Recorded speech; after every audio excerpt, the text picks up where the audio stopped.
Okay, here we go. So thanks for joining this morning. So this morning I give this lecture, and the goal is to cover deep learning and for inverse problems, and with a focus on data assimilation problems, and try to give you an overview of this field, and try to connect deep learning and data assimilation schemes or frameworks, and also optimal interpolation. So probably for me, so I know some of you, but do not hesitate to raise questions, depending on your background, whether you have some background in inverse problems, optimal interpolation, data assimilation or not. Do not hesitate to ask. I can go deeper at some point or add additional background if you need to. Okay. So the slides are on the GitHub. Clément, if you could just push the link on the chat on Zoom, so you can get the slides. And I've uploaded 3 notebooks we might go through as some practice for different points. Okay. So basically, I cover first some brief introduction to inverse problems in data science, just to let you know the kind of problems we could consider. Then I won't go directly for the mathematical formulation for this. First, we'll go briefly in probably the relatively naive but quite efficient way of addressing inverse problems with deep learning, with so-called end-to-end learning frameworks. And then the idea would be to move from that point to look in the broader literature on inverse problems and try to connect learning and inverse problem formulation. Okay. And in the end, depending on the time, I may briefly cover some kind of results we have for geophysical dynamics. Okay, so I hope this is of interest for you. Okay, so probably first, the kind of problem we'd like to consider. Here's some examples. I use the first one, the interpolation problem, as my typical case study, right? So the idea here is that you have some observation of some state you'd like to recover. So in this example, you can measure from space the sea surface height. But you see that you typically have this kind of observation data. So you do not measure the sea surface height everywhere on a given date, but you have some local measurements, but you also have missing data. And then the goal is to recover the missing information. That's the interpolation problem. The forecasting is another example of inverse problem. There, you have observations of the past somehow, and you'd like to predict, or in that case, you will say predict, or reconstruct the state in the future. And you can think about denoising probably. You may, for those with background in image processing and processing, denoising problem, deconvolution problems are also the types of inverse problems, right? Downscaling, super resolution problems are also the same kind, similar and connected problems. So all those inverse problems, they can be addressed with let's say a generic framework, and that's this generic framework I'd like to discuss with you this morning. Okay. And I use again the interpolation as a kind of demonstration case studies, because it's probably one of the simplest example we can use as an entry point to understand inverse problem formulation. Okay, so maybe the first question is why we call this inverse problem? Why we call this inverse problem and not? And basically, the idea is that if you have an observing system, here it's a satellite sensor, And basically you measure some observation either at sea surface, but on the state from the satellite. You can consider that you can build a fraud model. I mean, you can build a model for the observing system. And this model will be a model that, knowing the state, here the sea surface, you can simulate or predict what will be observed by the satellite. So that provides you some model for your observing system. And we refer to the inverse problem, to the problem where you have the observation, you do not have directly the state, but you'd like to recover state. Okay, so I will call forward model the model from which you can simulate the observation given the state, and the inverse problem is to retrieve the state given the observation. Okay, and if you call H the observation operator, somehow the inverse would be to compute in some way the inverse of H. Do you see here why this problem is not so easy to solve? Any guess on this? Why? In this example here for interpolation problems, do you see why computing the inverse of the observation operator might be complex? Yeah, because you'd like to retrieve it, so you don't have a ground truth. You want to get this, and you see here that you do not observe every point here. So it means that you have some, for example, all the white holes here, you don't have the observation, right? So let's say if I consider an image which is n by n, just in the space domain, what's the dimension of a state I want to recover here?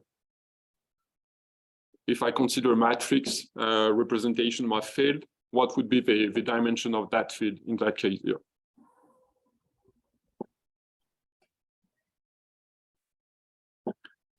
So here, the dimension of this matrix would be n squared, right? And you see that how many observations, if again, I just focus on the space interpolation case, what would be the number of observations compared with this n square dimension? Would that be smaller, and usually much smaller, right? So in this example, for satellite hygrometry, we cover a few percent of the sea surface, right? So here, basically, the situation is that you have a small number of observations somehow, and you'd like to recover the entire state. So you see that if you do not add some additional information, we call this a prior, you cannot solve the inverse problem, right? Because you do not have enough observation, enough information, right? So we call this in-post problems, in the sense that the number of observations you have is much smaller or not enough to recover the entire state directly. So the question would be, in the end, on the kind of prior we can add, or what kind of additional information you could add to solve the problem. Okay. Okay. So now, given this, before going deeper in the way we can formulate this, I'd like to go to the way we can address this from a learning point of view.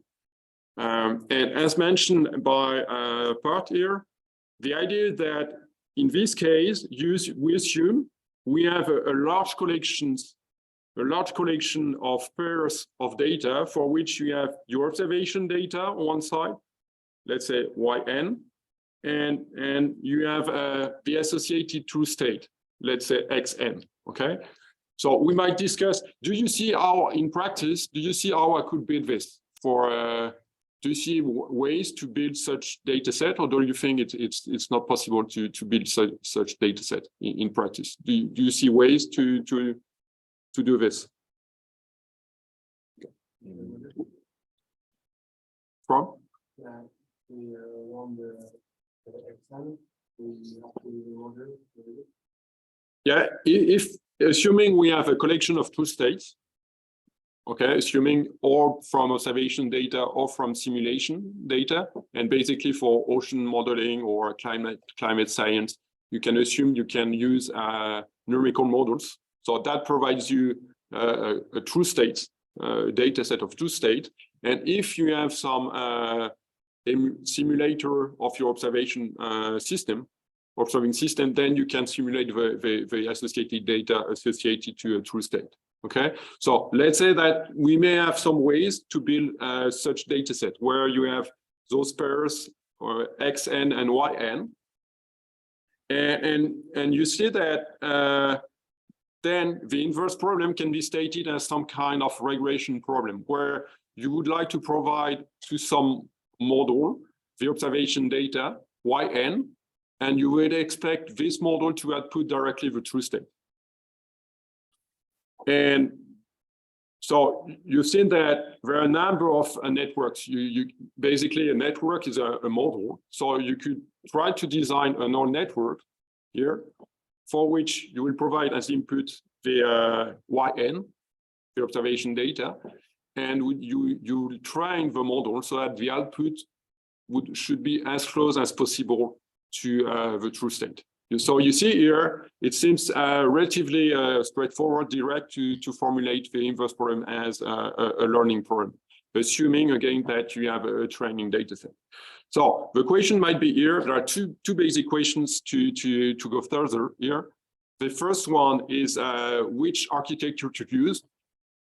Are there specific neural networks which might be better suited to solve inverse problems? And that's a question for you. If you have ideas or do you see any kind of architecture that might be suited to or best suited to address this? And the second question is what would be the typically the training loss? What kind of training loss would you consider to train the model? So do you have ideas on those two questions? Either the training loss or the neural architecture?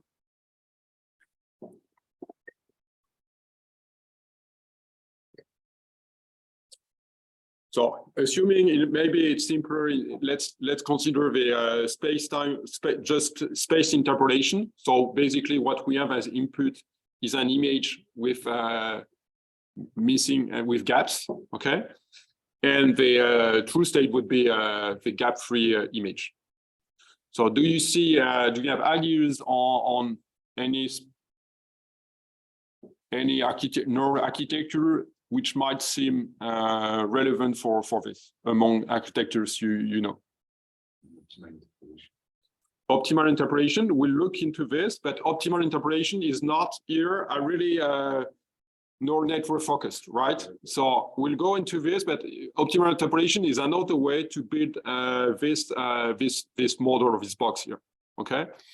But among neural architectures, so what are the neural networks you know? Any architecture you know? GANs. Okay, encoder, decoder, UNet. Okay, for example, is UNet, or does UNet seem to be relevant here? Do you all know what a UNet is? So, okay, we'll so the UNet is let's say is a bit more complex architecture, but you could look at UNet as a specific case of convolutional neural network, right? So probably because we consider the input is an image and the output is an image. So basically, in terms of PyTorch, we address here two-dimensional tensors. Any kind of architecture based on layer for which the input would be a two-dimensional tensor and the output would be a two-dimensional tensor is potentially relevant. So basically, any kind of ConvNet here seems of interest. And UNet for sure will be of interest, right? But you could think also about autoencoders, if you know autoencoders, because in the same way, autoencoders are a network for which basically the input is for autoencoders for images. Basically, the input is an image and the output is also an image. So autoencoders are for sure examples of interest. So if you look into the literature, you find quite a lot of examples of state-of-the-art neural architectures like UNets, like autoencoders used to address a specific inverse problem. Okay, and so here, so the UNet is here. I come back probably to this a bit later on to explain you what's the UNet, but here you may recognize a basic autoencoder. This is the UNet, and here you have some kind of I do not remember this one. So it's not a UNet, it's some kind of autoencoder with skip connection. So whatever you know that there is a very big zoo of neural architectures, but basically any architecture for which the input again is a two-dimensional tensor in this case, and the output is the same structure, could be applied to the inverse problem. So now the question and my first question. So we address this, right, which is the model or the architecture we can consider. The second question was what would be the training loss here to train the model.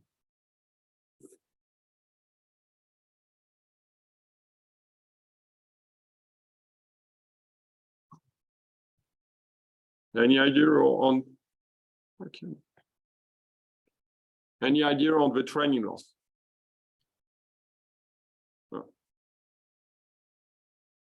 Any idea? What would be basically often the training loss is a way basically to measure how good is the model. So what here? So and again here we know we have a data set for which you have the observation and the associated truth state, right? So what would be a way to measure whether a network is performing well for the interpolation problem?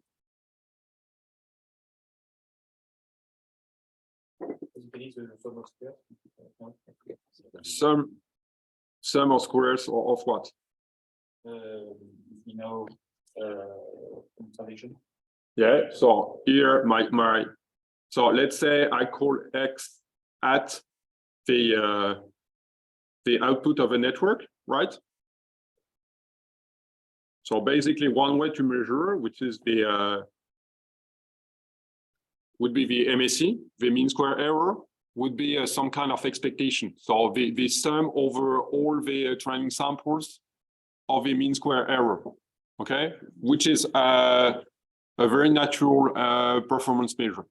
And often one which is widely used. It's not the only possible one, but at least it's one possible one you can consider. And it's often the one which is considered for a regression problem, and that will apply here directly. Okay, so here in the end, if you have a data set with observation data and truth states, you pick one neural architecture you like here, any kind of CNN and UNet, and you set your training loss to the MSE, and then you can run the training problem. Okay, so that's very simple, right? So what I propose you is to try this as a first practice here. Yeah, it doesn't work that way. So if you go to GitHub or on the yeah, you go on. So probably the link provided by Clément in the chat. So you go there to lecture 4, and you have notebooks, and you go to the middle one. We come back to this, but where you have learning based, and then you should be able to go to Collab. And here the idea is basically, so here you see the notebook. So the first part of the notebook is some data generation, right? So the idea here is to generate some data. So I haven't included here. Okay, if I come back here. So basically, we'll use Lorentz 63 as an example. So do you all know Lorentz 63? Probably not. So this model is a dynamical system referring to chaotic dynamics, a system which is often used for as a toy example for data assimilation problems. So basically for inverse problems for dynamical systems. And it's a three-dimensional system. So easy to simulate, right? And here, yeah. Am I? Yeah. So here, initially in the first part, you have the way we simulate. So here you have the equation. So you see the equation for, so that's the ordinary differential equation here. So the first block is a way to simulate the data. Okay, so basically, and then, sorry guys. And then the second block is the simulation of the observation data. So if you run this, then basically in that case, what you get is this. Here you have the, yeah, I cannot. You see the first three rows refer to the observation data. In this example, we just observe the first component of the Lorentz system. So you see the black dots, and it's probably one observation every 8 time point, and then you have the associated true state, right? So here the idea, the question is whether just providing the observation data, so just observing the first component of the system with some noisy observation and just one observation every eight time step, are we able to recover the full system and which level of so if you go to, and the idea is to try a very simple CNN here. So we won't go here. We won't go first in a UNet. The idea here is just to apply a very simple CNN. So you see here, it's a convnet with 4 convolutional layers. And the code here is provided in PyTorch Lightning. Okay, so you can run all this, and normally it should work. And check.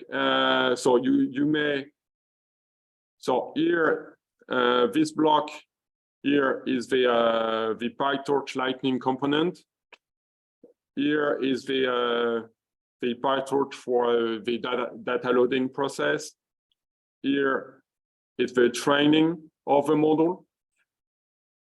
And here you'll see the training loss, and then you can, yeah, here you have a performance, and here one example. So what I'd like you to basically to run the notebook first, so that you can go through the notebook and try to practice a bit. Okay. Normally you should be able to run everything.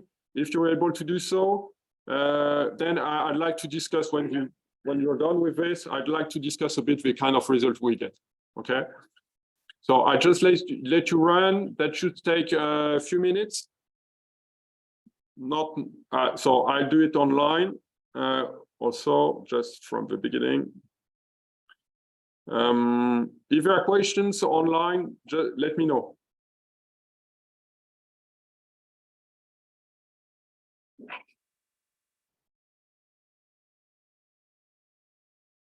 Okay.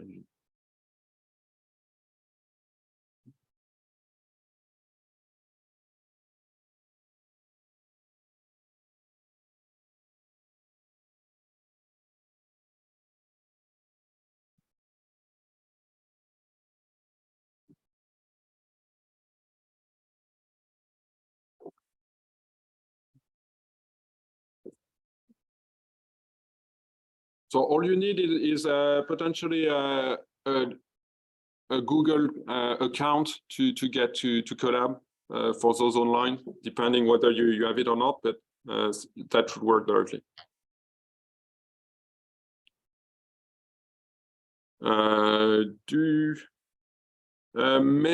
Maybe sorry for this, where it is. Yeah, you're right, Pierre. You may need to change this to any. Do you need to change this?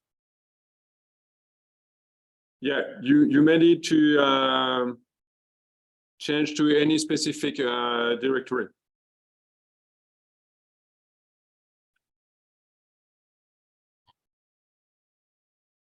Okay, so now I'm here.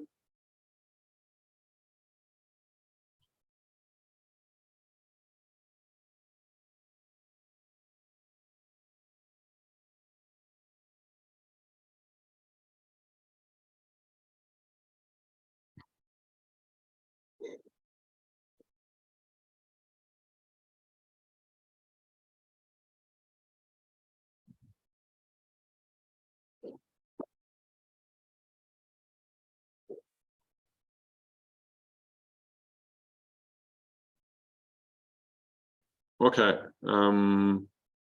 So if I go, because I ran this yesterday just to check it worked.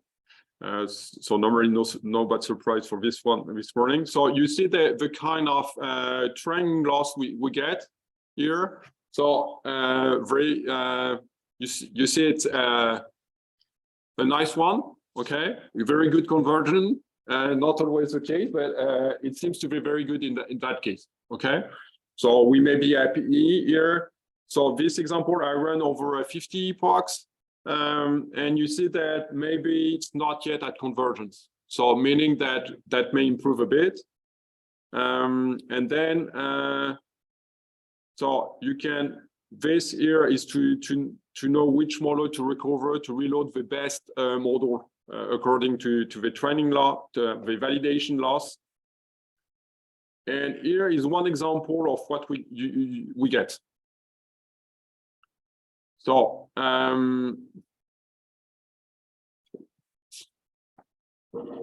maybe I'd like you to comment those results. So that's I just pick one example here, but I'd like you to comment on what you think of those results in terms of reconstruction performance. What do we see, or what's good, or what may not be as good as, or not very good, regarding what we may expect. So again, here the dots refer to the observation data, the magenta to the reconstructed time series with the train model, and the blue one, the dark blue, to the true state. Okay. So what could we say regarding the performance? Is it good? Is it bad? Is it not so bad, but not so good? Or what's good and what's bad? Yeah.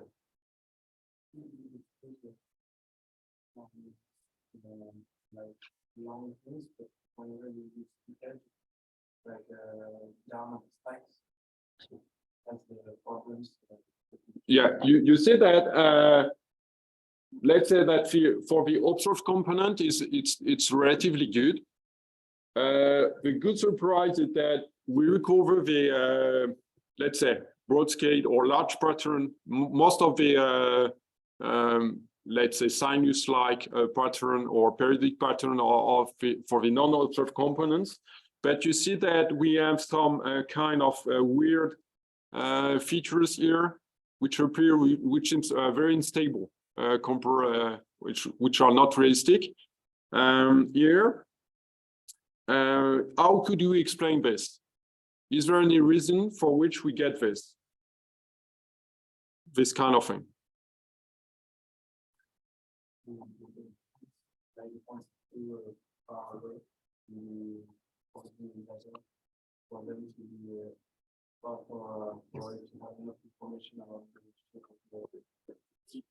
maybe, yeah. The point raised by part here is that maybe it's because of the training data and because we do not have many observation points. Indeed, it's relatively difficult to know why we get this. So maybe it's because we should add some regularization during the training process, for example, using dropout or other ideas. Maybe it's because the architecture is maybe too or maybe too complex in some sense, even it's relatively simple here. But my point would be rather that here you see that it's difficult to go further. I mean, you can apply this, but because you haven't set your model, the architecture according to the observing system or the observation model, you just train from data. All you can do is maybe provide more data or change the training loss or adapt the architecture and then check whether it works better or not, okay? But you have no direct control from this direct application. However, the good news is that if you look to the literature, there are, again, I mentioned there are quite some applications of this very simple idea, which mainly relies on the fact that you can produce or build a training data set. Okay, so again, here the key is to build a training data set with pairs of observation data and true states, and then you use state-of-the-art neural architecture and you try some training, and afterwards you check whether it works or not. Okay, so it's more some kind of, let's say, experimental, a bit practical kind of study, but still work. And here I provide you two examples of recent papers applied to ocean sea surface observation and sea surface dynamics using those ideas and providing kind of state-of-the-art results. So what's interesting here is this example. It relates to the satellite altimetry example I used before. So you'd like to recover sea surface dynamics from space altimetry data. And what's interesting here that this paper tries not only to interpret sea surface information, but to reconstruct the unobserved dynamics below the surface. Okay. And so that's an example where you're trying to interpret beyond what you observed.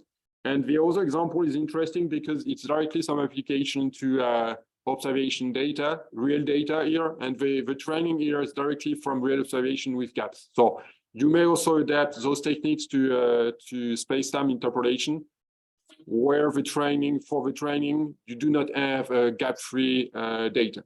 Okay, I won't address this this morning, but it's probably good for you to know that that could be extended to situation where you can train not only from gap-free data, but also from data with gaps. Okay, so good news. You've seen that the notebook is relatively simple in terms of deep learning. You just pick one architecture and then you basically run this for your training data set. Okay, so relatively simple to go, probably relatively fast to get results, right? So that could be very interesting. What might be said from a scientific point of view is, as mentioned here, so we also know that there have been quite some literature on space-time interpolation problems, on data simulation, with a huge literature, more than several decades of scientific studies on this, and we do not use this here. Okay, right? We just use this fancy deep learning literature, just apply this with no background on the problem, and we get new results. But probably it would seem relevant from a scientific point of view to know whether we could maybe not reinvent the wheel here, but use what we know and the ways we know that it's probably relevant to address those problems, and probably try to connect the deep learning and those approaches. And that's the kind of thing I'd like to discuss now. Okay. So to do this, I'll go a bit more in some kind of mathematical formulation for inverse problems and focusing on data simulation, which I may state as the inverse problem the generic inverse problem situation for space-time dynamics, and data assimilation is the term used in geoscience for inverse problems for dynamical systems. So maybe the way usually we could state data assimilation refer to this situation here. So here X would be the state we'd like to recover. And so first, usually we will be able to state some model regarding the dynamics of this state. So usually would be stated as some differential equation, could be an ordinary differential equation or partial differential equation. But for example, for ocean physics or atmospheres, that will relate to Navier-Stokes equation, basically. Right. So let's say that for a system here, you may be able to define what I will call a dynamical model M here. And we already discussed this. So we also have some observation model.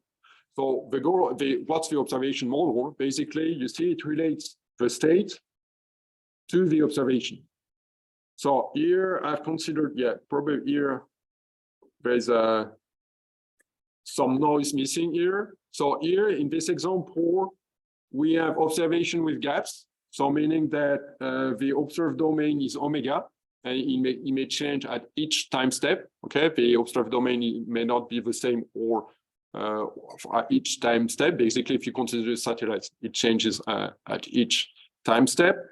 And you may also have some noise, which might be either some noise related to the sensor or some noise referring to more geophysical processes in which are also observed that you are not directly interested in. So if I consider, for example, sea surface height, the sea surface height measurement maybe would typically correspond to the sea surface height I'd like to recover, plus, for example, some tide-related signature I may not want to reconstruct. Okay, so meaning that in the end you have the dynamical model here and the observation model here, and the goal in the end is to recover the state X given the observation. And the idea is that the true state should be close to the observation, where you have the observation. And at the same time, the state should be described by the equation governing your dynamical system. So in the end, one way to state the data assimilation problem is to state this as a minimization problem. So you try to find the best possible state, in the sense it minimizes a cost with two terms. One term, the first term is the observation term. So you see here, you measure basically some kind of distance between the observation data Y and the state X. And the second term here evaluates whether the state you've reconstructed is well described by the dynamical model. So you see in my operator phi here refer to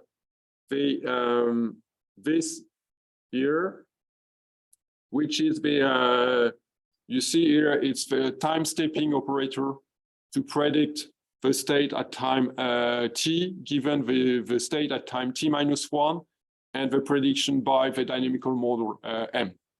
Okay, so in practice, this will be solved using some kind of numerical integration scheme for the differential equation, like Euler or Runge-Kutta scheme in practice, right? Okay, so what's of interest to me, I use this formulation here in the end, where you see I use some kind of matrix representation of this, where I remove basically all the time step, okay, and the sum. So it's more a vectorized or a matrix formulation, but you have all just the same. First term, which is basically again the match between the state and the observation data, and second term here which refers to the dynamical prior, and in that way, okay. But in the end, one way, I use this formulation because you see that's a way to connect to the kind of similar formulation used in the inverse problems in signal processing.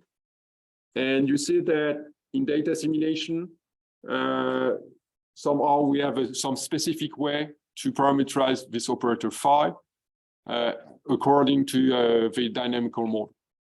Looking just at the last one here, this term, you may look at phi as some kind of projection operator. So you see, you can look at it's some kind of projection error you measure.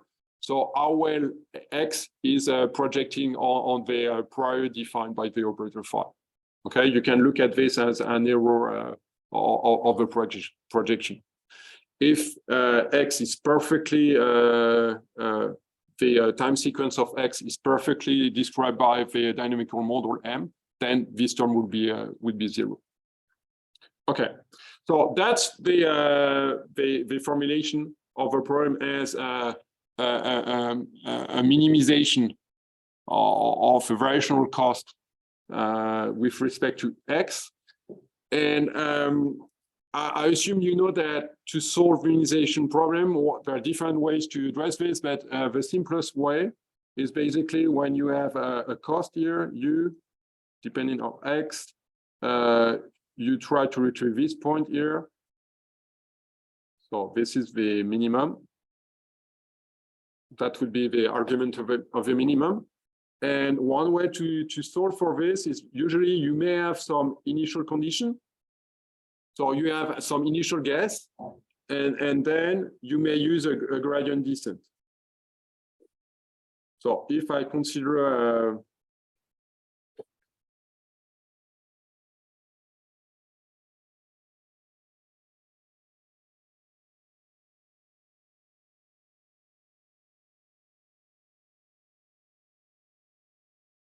okay, so here it's just a very simple fixed step gradient descent, which is an algorithm which the simplest one to solve the minimization problem. And you see that the assumption here is that you're able to compute the gradient. So I won't go into the details, but some of you may know that when considering a system like this, right? To compute the gradient, you may use the adjunct method, and so to basically you need to compute the to get the adjunct of a dynamical operator, and that may be relatively involved in terms of or mathematical derivations or the numerics of the adjunct operator. But there are ways to do so, okay, and basically that's the way. We refer to this formulation as the variational data assimilation scheme. And basically what's implemented for this is some kind of gradient descent using the adjunct operator to get the gradient of a variational cost with respect to the state X, okay? So what I'd like to discuss here is the fact that you probably know that was mentioned by Luca during the first lecture, is that when you implement a model in PyTorch, and that's the same for any deep learning framework, you can compute the gradient or the derivative of any operator or any function of any output of the operator with respect to any variable in the computational graph, which means, and usually you do this for learning, you compute the gradient with respect to model parameters, but you can also compute the gradients with respect to the inputs of the network, right? So what's open here is that assuming that this operator phi here is implemented within a differential framework, then you can directly get the gradient of this cost here. So if I call you U of X, Y, I will be able to compute this, the gradient of U with respect to X, okay, potential.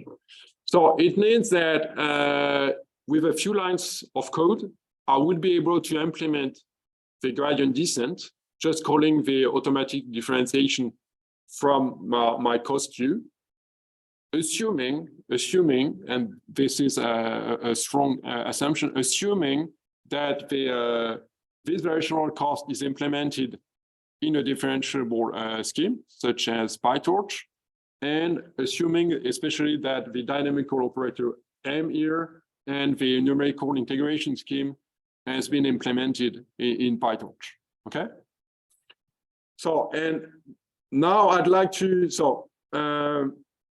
here we can switch to the second notebook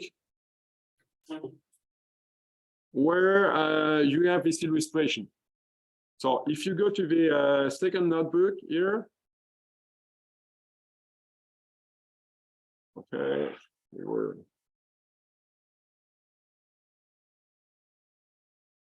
so I go.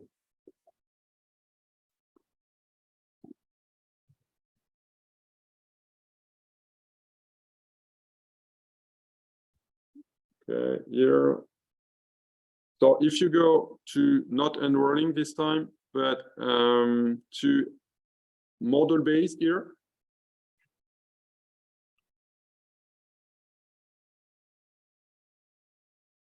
Okay, here in model based, you have the implementation of this idea for the same case study as before. So the again the Lorentz 63 system with the same kind of observation pattern. Okay, I just run this, so you can open and rerun things. So here, yeah. So you can change the observation pattern. So maybe we can change this afterwards. But here it's a simpler one where I assume I have observation data for all the components of the system, and for all, but we also with a 1/8 observation rate. Okay, so this is exactly the same as before.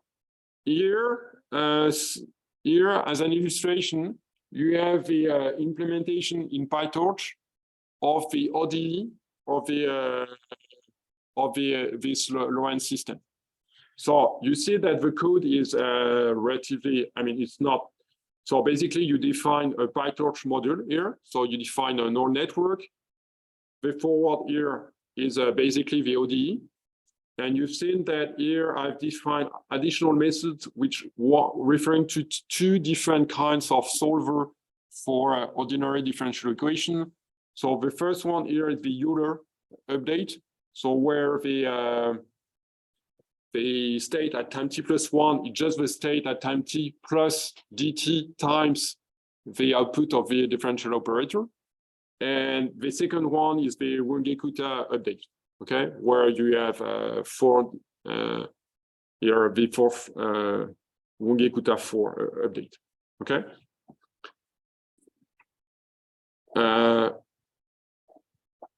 Yeah, so first year, I assume. So first year, so I've run the year, you have just, so I may change this to this. Okay. So for example, in my numerical simulation at the beginning, is there something wrong here? That should not be the same. Is there something wrong? Okay. You may have to add this. Assume.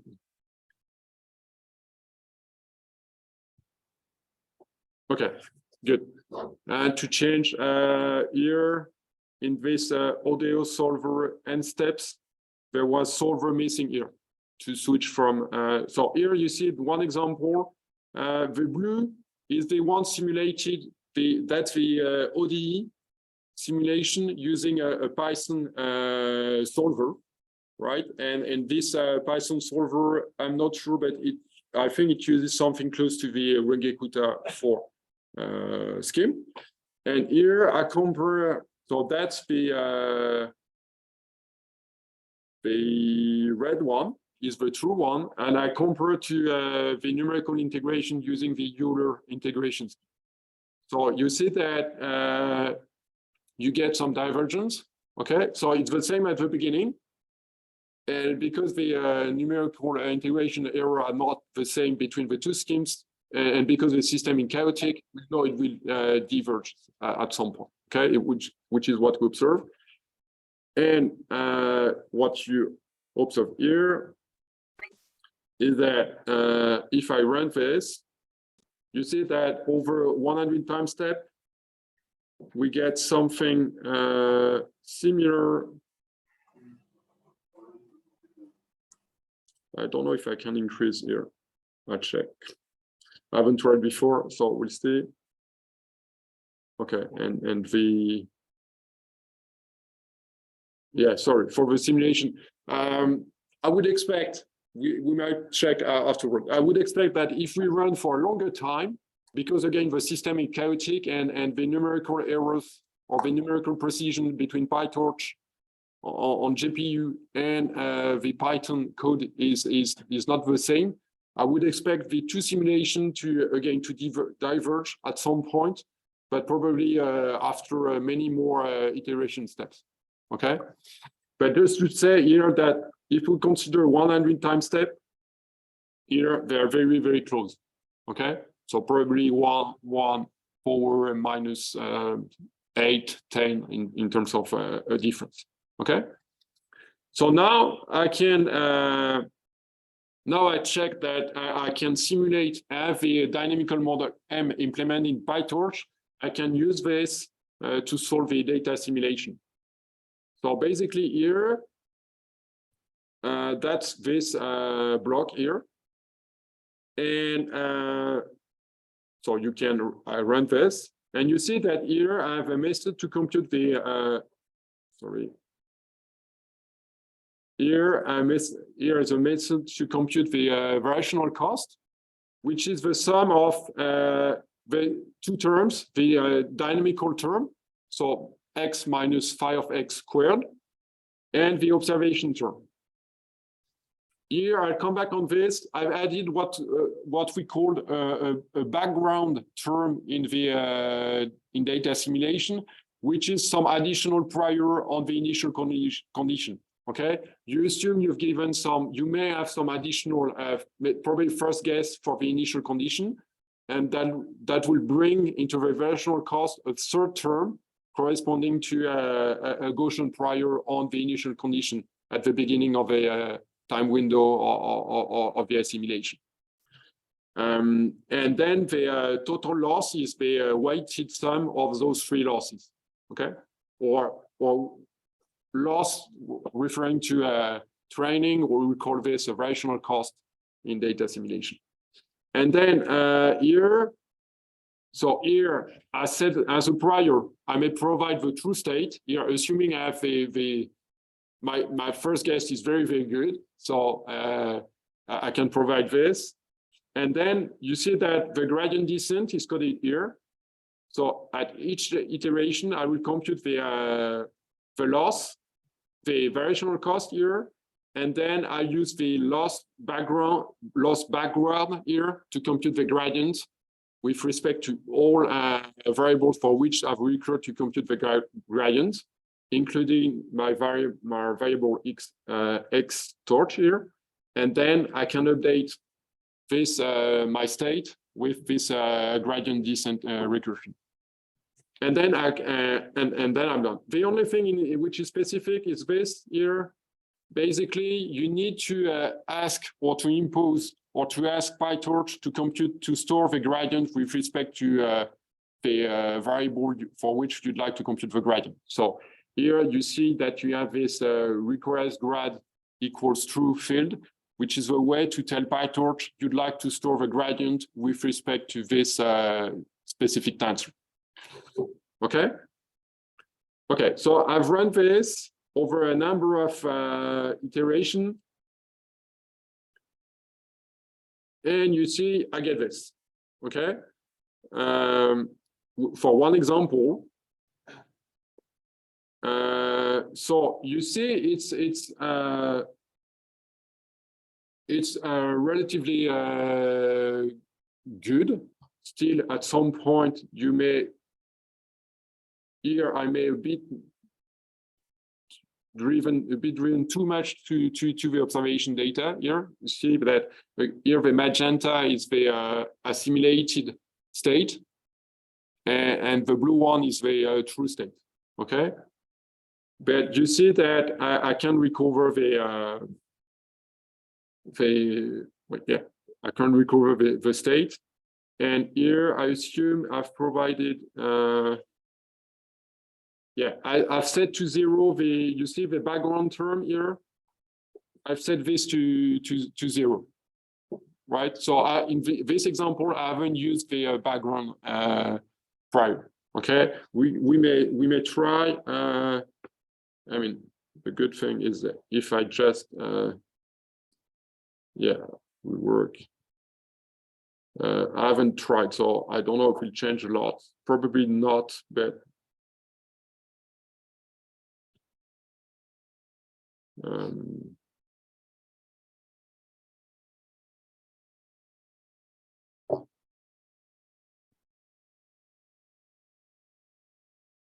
okay, what's interesting here is that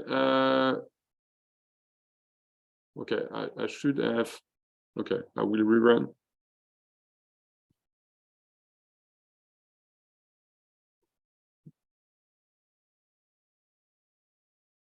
Okay, crash. What's wrong? Okay. Very similar. So one thing I like to show. Okay, so if I skip this, I reset to 0 this. Okay. Probably I don't need that many iterations. You see here at the beginning, I've computed the loss for the true state. Okay, just to get an idea whether so here, and you see I have to define a number of weights for the different terms. So that might be optimized in some way, for example, cross-validation experiments, and I haven't done so. But what I like to stress here is that, so here I've removed the background term, and what's interesting to note is that the loss here, the total loss for a true state is something close to 15 here, and you see that I'm able to recover a solution with here a cost which is lower than the one of a true state. So it means that here my assumption was that a good solution to the data assimilation problem, to the inverse problem, is to solve for the minimization of a variational cost. It's here it tells us that, okay, it provides a good solution, but depending on the way I state my variational cost, and probably the way I state also the weights, the true state might not be the minimum. Okay, I'll come back later on this, but that's something important to have in mind, that here I have no guarantee that the true state will really be the minimizer of my variational cost. Still, you see that in the end, I get a relatively, I mean, the solution is not bad, but theoretically speaking, I do not have this constraint. Okay. Okay, so you could play with this, and if, for example, if you can check whether changing the observation pattern and just looking at the just some observation for the first component, for example, whether you get the same kind of performance, it should work. I checked yesterday, it should work. Okay, I'd like to have from there, I'd like to derive a few additional related formulation, and the first one is the optimal interpolation, which was already pointed out earlier during the lecture. So you can look at the optimal interpolation as a specific case of the variational data simulation I've discussed before. In the situation where the dynamical model is linear, I come back on this. But in the optimal interpolation, usually you might start from another point of view, more a Bayesian formulation, where you see here, so maybe what's similar, the observation system, the observation equation is the same here. You also have some kind of state space formulation with one model here, which refer to the prior. So may not be stated as a dynamical prior as through some ordinary or differential equation, but you also have some notion of prior here, and you have the observation operator. The difference here is that the prior here is stated with respect to a Gaussian prior. So you assume that your process, so X here would be called a process, a Gaussian process, and you assume it's described or governed by then a mean and a covariance structure, right? Instead of a differential equation. So in cases where you can relate the two those two settings. And then you'll state in a Bayesian framework, that way you'll state the reconstruction, the interpolation problem. And you may state this again, oh, sorry, it's a max here. Again, you may state this as some optimization problem where you want to maximize the posterior likelihood. So you want to recover the state which is the most likely given the observation. And using the Bayesian rule that will come to the maximization of this with two terms. Here you have some observation likelihood. So basically the first term is the likelihood of the observation given the state. And the second term is the likelihood of the state. So that's the prior. Here that relates to the prior, and here that relates to the observation model. So you see here that basically it's just the same as before. We have two terms, one which is the observation term, and the second one being the prior. What if you can we can develop this if you write this, okay, which was the goal. Okay, if we write so because here everything is Gaussian, so we can write down the analytical expression of those log likelihood, and because you consider the log, you'll get quadratic terms according to the covariance structure. And basically, you'll come to this. Okay, you can rewrite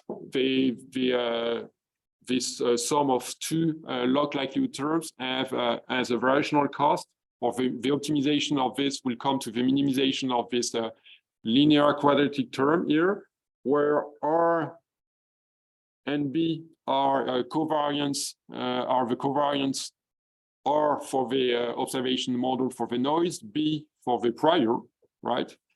And what I'm interested in is to show that this is very much the same as this. So if you rewrite the covariance B that way, according to the square roots, that might be, yeah, I think there might be missing an inverse here for L to get the connection between B and L.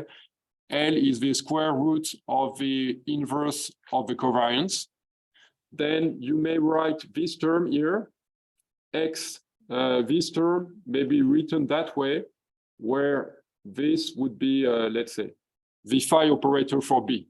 Okay, so you can rewrite this quadratic term here as some term X minus phi of X squared, where phi is the identity minus the square root of the inverse of a covariance. Okay, so if you forget this, what's important here is that in the end, you can consider the optimal interpolation to be some specific case of what we discussed before in terms of variational cost in the situation where the operator phi is linear.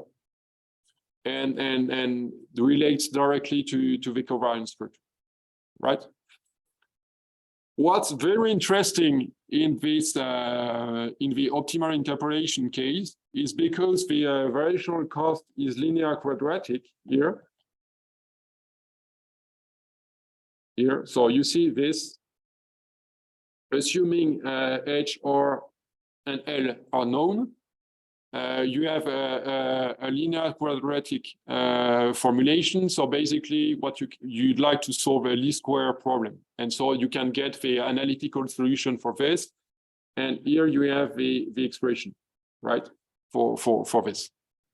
Where, so you see in the end, X is a linear, depends linearly on the observation data Y, according to an operator K or matrix K, which is called the Kalman gain.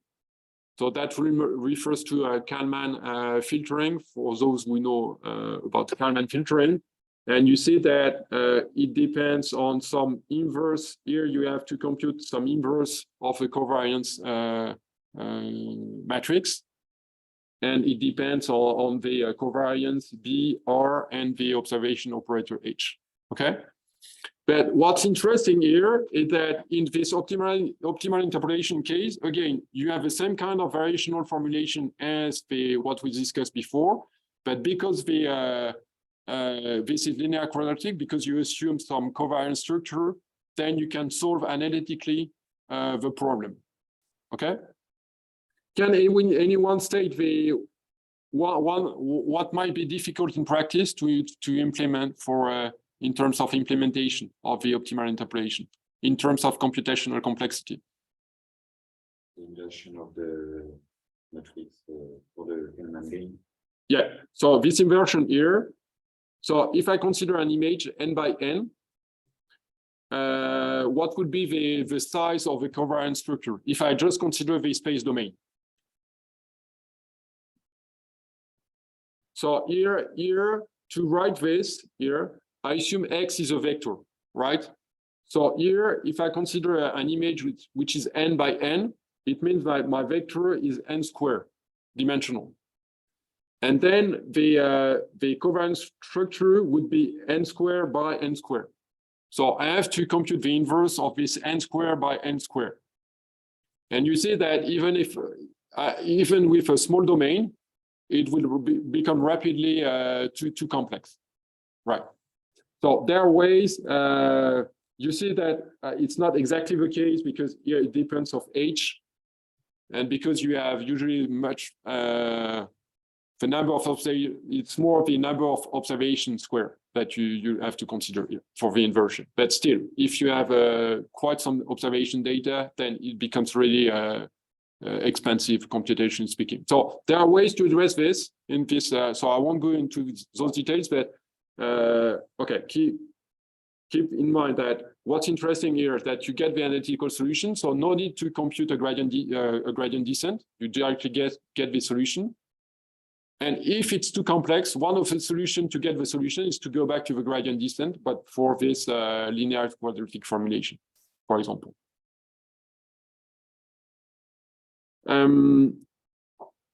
Okay. So I discussed those two solutions here. You see this term here. I haven't discussed this before, but the variational data assimilation formulation I've introduced before is referred to as a weak constraint formulation. The reason for this is that here, for this term, we impose that the idea is to impose the fact that the state should be described by the dynamical model, but it do not impose that one sequence, one trajectory of the state X in the assimilated sequence for X would be exactly a true trajectory of the system defined by the ordinary differential equation or the PD. Okay, here, so in other ways, or other words, I assume there might be some error or some random stochastic term in the dynamical model. So, and here, you see here, there was this eta process I haven't discussed before, that it means that I cannot fully describe the dynamics of X just considering this drift model, the dynamical model M. There is some this eta process, which here is some random process, and that may account for modeling errors, for example. But okay, assuming I have no modeling error, okay? Assuming that I know perfectly my system through the dynamical model M, then I can restate my assimilation problem as just the recovery of the initial condition. I do not need to solve for the entire sequence, because if I retrieve the initial condition, then I can propagate this initial condition over the entire time window, knowing the true dynamical model. Okay, so here in the beginning, in the weak constraint formulation, I minimize over X, which is the state sequence over the entire time window of interest. And now I can recast this as a minimization just over some initial condition. We have the same two terms here. So again, I have the observation term, potentially some background prior, some prior on the initial condition, but subject to the fact that my sequence of states will be predicted by the known dynamical model from some initial condition. Okay, this is called the strong constraint for Dirac formulation. Okay, and in the way it's usually interpreted in the data simulation is that in the weak constraint, you may account for modeling errors, whereas in the strong constraint, you do not account for modeling errors, right? Okay, the good news from the implementation point of view is that if I go back to the notebook, it's very simple to move from the weak constraint to the strong constraint. So the only thing you change, is that here in the gradient descent, instead of computing the gradient over X corresponding to the entire time series of states, you just compute the gradient with respect to the initial condition. And so here, if I go here, you see that now in the computation of the variational cost in this strong constraint formulation, I will first have to propagate the initial condition over all time steps using the numerical solver for the ODE. And then I can evaluate the observation term. And then again, if you look, I compute the variational cost, and then just in the same way as before, I compute the gradient with respect just the initial condition. Okay, so here, assuming we run this,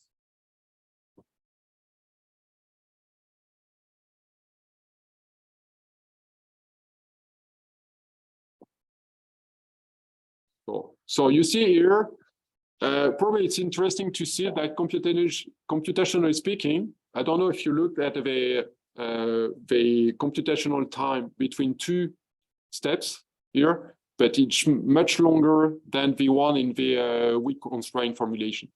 Do you have any guess on the reason for this? Why this might be slower in terms of computational complexity compared with the weak constraint formulation, or the gradient descent for the weak constraint formulation?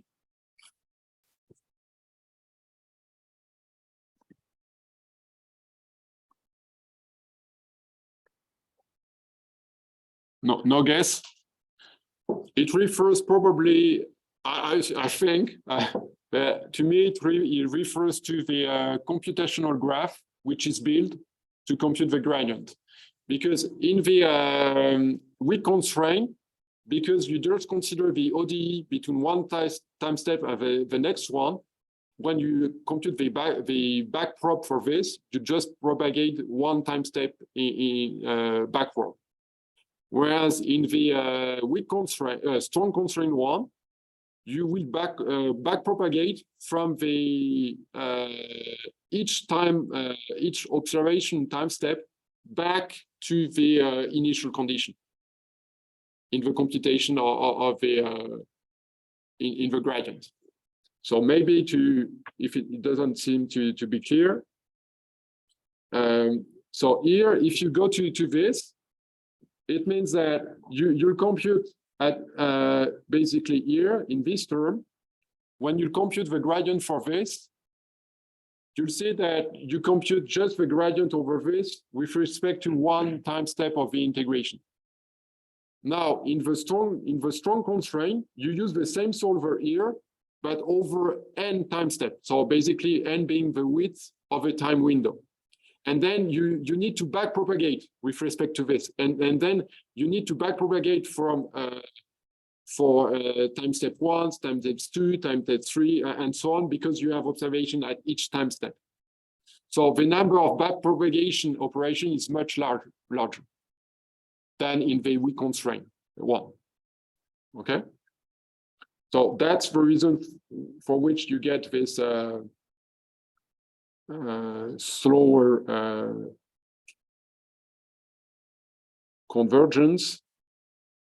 Okay, and in my experiment, it's not very good. Okay, funny for a period here. So you see here, it's not very good. One question here.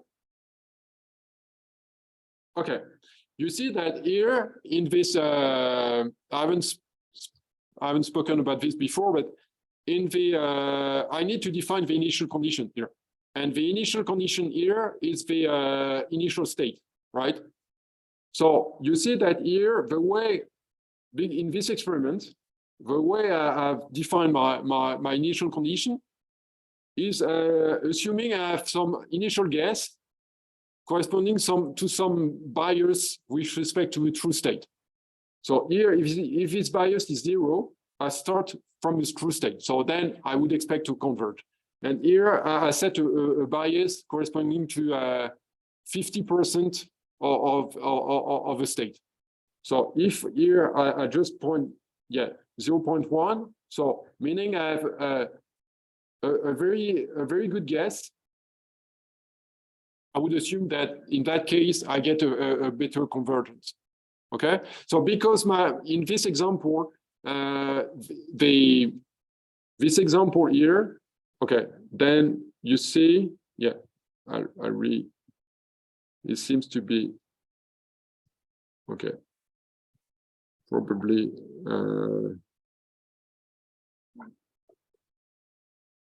I don't know if you noticed, but I had some numerical issues, some instability in the numerics.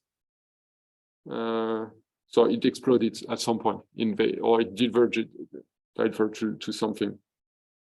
So in here it seems to work. We'll check. But here you see that in the strong constraint, then you put more emphasis on the initial condition you set. So probably it's more sensitive to the initial condition. In the you do. So why won't you just use the perfect state as initial? Then you don't need, because the only thing you need to recover here is the initial condition, right? So if you provide the true state as initial condition, you're done. You know the solution. Oh. So in practice, the way it works in practice is that because you run this for a previous day, you may use the forecast from the previous day as your initial guess. Okay. So if you were relatively good in the past, so you will get a good first guess, and then you can expect this to converge well. But vice versa, if your initial guess is not very good, then you may be in trouble. Okay, or the same here. Yeah. Or okay. Trust me, that should work. Or probably I don't know if I rerun correctly everything, or I need to add this.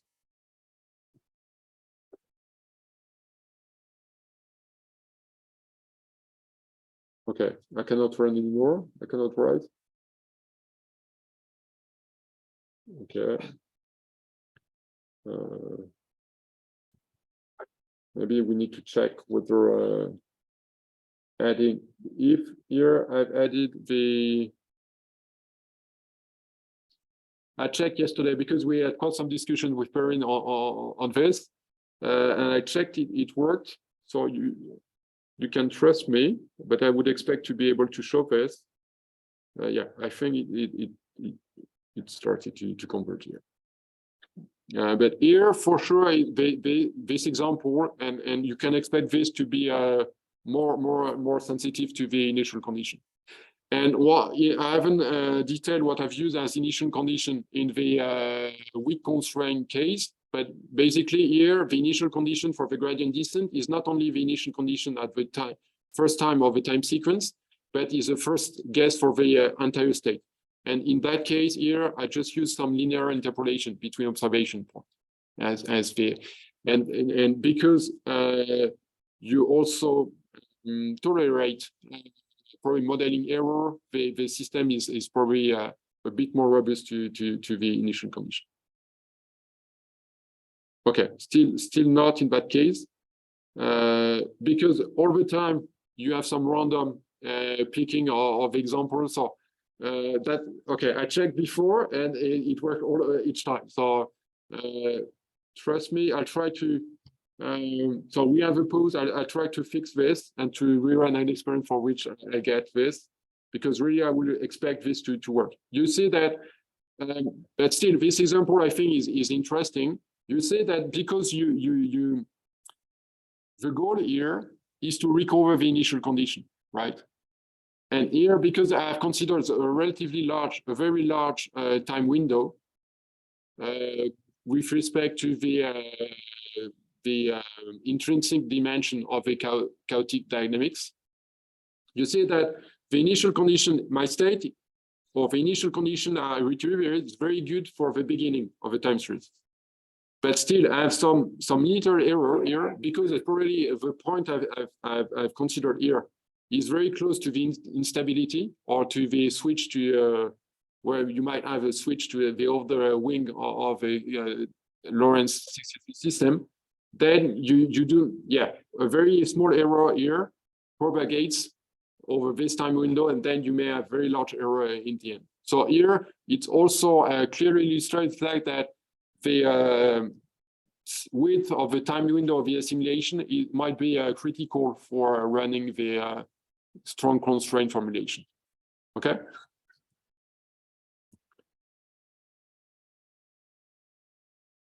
Okay.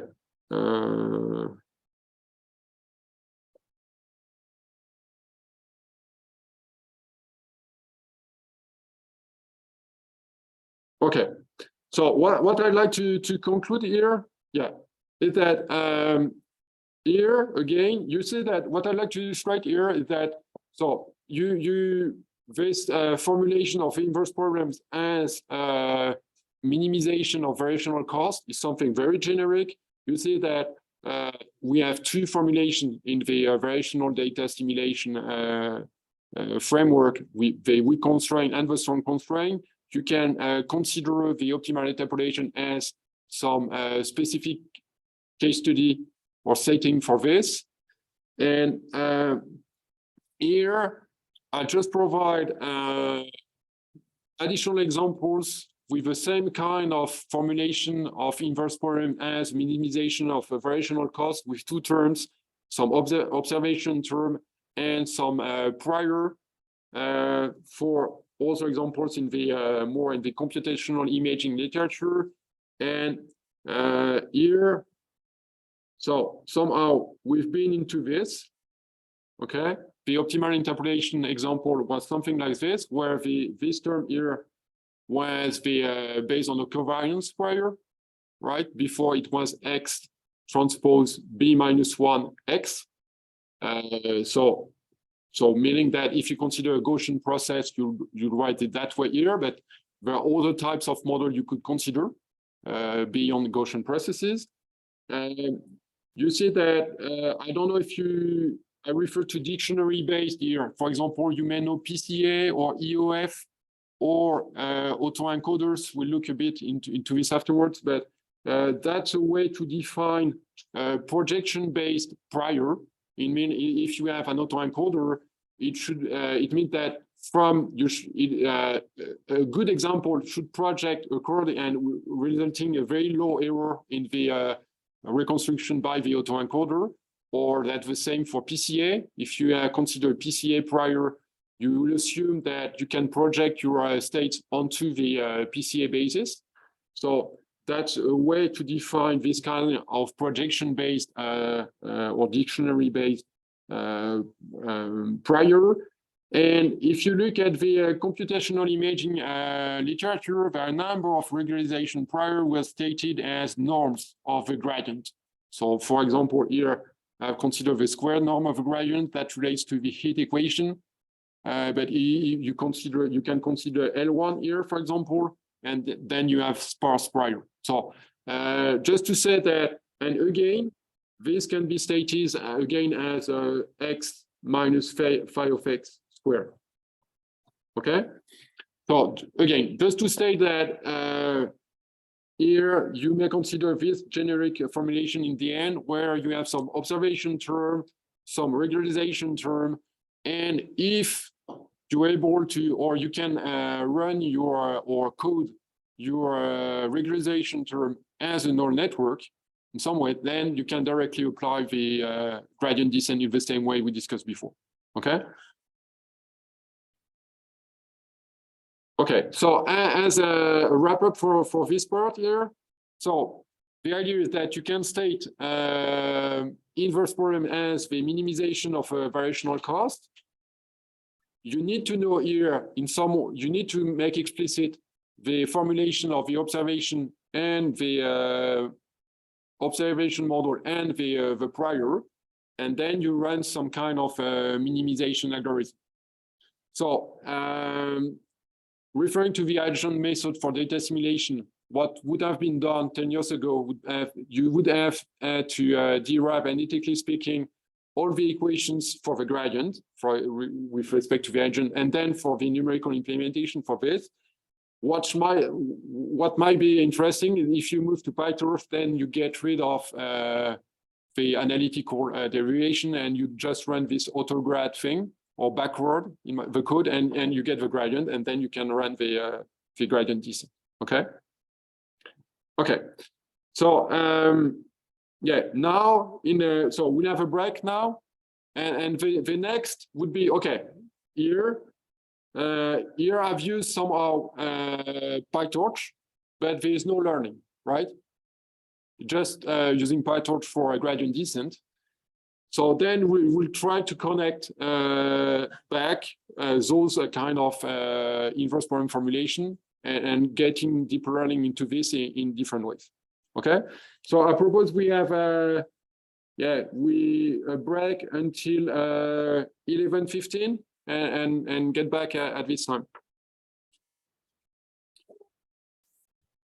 Okay, so now I'd like to discuss back the way we can bridge deep learning and inverse problem formulation. Now that we have seen at the beginning how we can build simple networks to address end-to-end the interpolation problem, and afterwards we've seen more model-driven ways to state the inverse problem as a minimization. The first class, so here you have some kind of way or to organize things. So I will refer, so basically at the beginning, we've been here. So just considering a learning scheme for solving the interpolation problem, right? Here, and then, so I'll call this is one class of learning-based approach where you are, let's say, you're agnostic of any kind of model-based formulation. Then we've been in the model base where we've seen different ways to build the what I call here classic, let's say the the variational data assimilation framework, the optimal interpolation one, where you directly state this, and you may not use directly a deep learning framework, or you may use deep learning framework as a way to implement the minimization. Okay. So now I'd like to the first way you can bridge deep learning and those very inverse problem formulation is to use deep learning architecture to generalize or to consider other types of priors. Okay. So and the basic idea is just that one, is that if you look at the variational cost, which is defined in the wing constraint or the variation for var scheme or in the optimal interpolation, remember that we had this phi operator, which could consider as a projection operator as a way to measure whether your state is agrees with the prior, the dynamical prior you stated. And there are many ways. As we mentioned before, you can look at this as some kind of autoencoder performance measure, right? So a direct connection here is to say, okay, but why not using any kind of autoencoder architecture? I may have pre-trained some autoencoder architecture for my data, and then I could use this as a prior, right?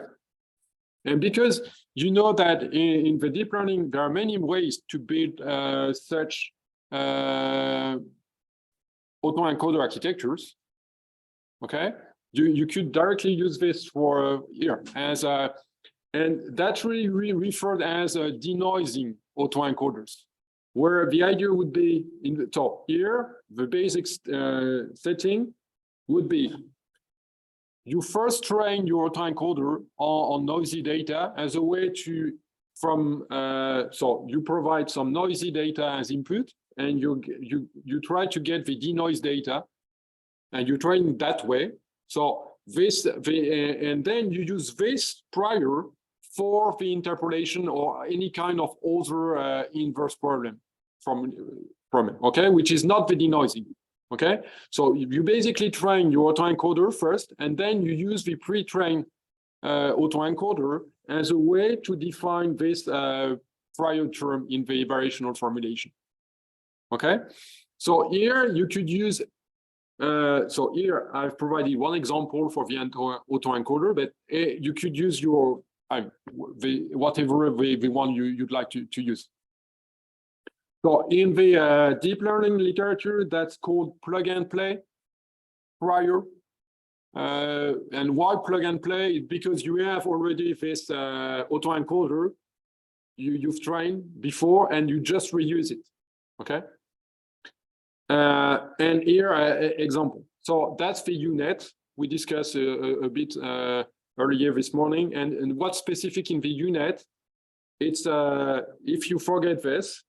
For this would be a basic convnet, convolutional networks with a series of convolutional layer plus ReLU typically. But what you had in the UNet, you had subsampling operation here. So here you see a subsampling, and then you have upsampling. So you could look at this as some kind of multi-resolution or multi-scale CNN or convnet.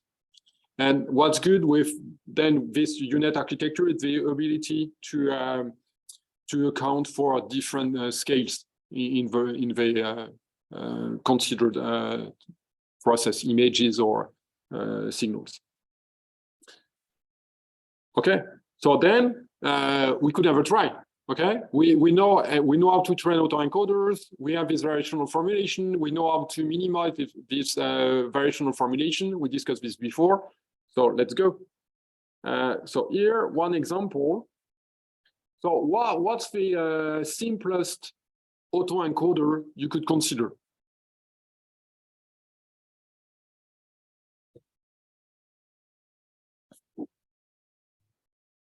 A linear, which would be MLP would be the simplest one.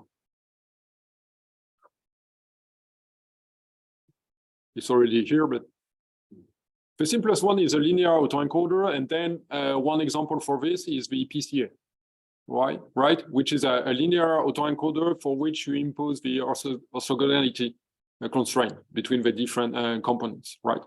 So here, what I do here, so here I consider a 10-dimensional PCA.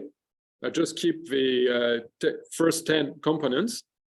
I use scikit-learn to get the PCA, and because I want to be able to differentiate, you know that it's linear, so it would be very simple to implement this directly but I'm lazy here. So I just want to use PyTorch. So I don't want to compute even the gradient for a linear quadratic term. So I just want to use PyTorch. So basically what I do is I redefine an autoencoder architecture with linear layers. And just I set the linear weights to the value from the PC principal component computed by scikit-learn. This is this cell here. And then that way I have the I can do just the same. And then from this, I can use the exact same code as before. The difference now is that instead of running the numerical solver for the ODE, for the computation of the operator phi, now here in the computation of the loss, I call my autoencoder. And here it's model underscore AE to get the projection phi of X. And then I can compare this to X to compute the X minus phi of X squared. And then just as before, I can differentiate with respect to this. Okay. And here you get the results here. Okay, so what to say? So is this good or not? What do you think? It's not terribly bad, but it's not terribly good either. It's you see that it seems so basically we recover mostly the main periodic signal, but it seems that we cannot recover the highest values. Probably because we use a linear approximation for the dynamics. So because the PCA is a linear projection operator. What might be relevant, what I like to test here I use 10 dimension, right? What if I use only 5? What do you expect if I use only 5, a 5-dimensional? Would be worse. But what do you expect? How worse? Less high frequency fluctuation. Yeah. You see that here it's what I get. It's because so exactly what you expected.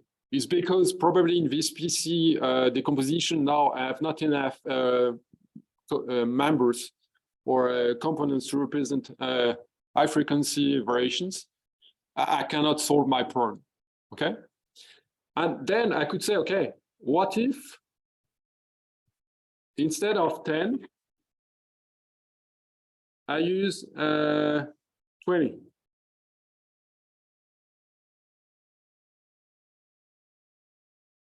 Should it be better or not? You see that in terms of representation of the system, I think I was 80 something.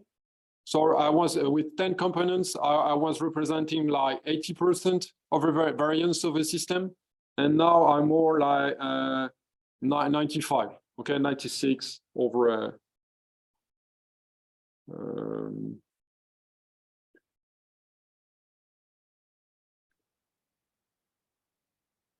and here it's what I get.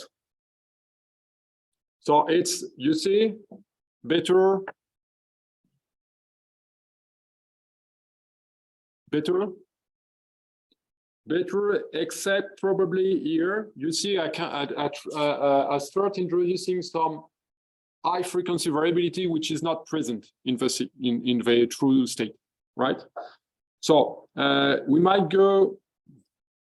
So I haven't tried. Okay, so we'll try for let's say 40.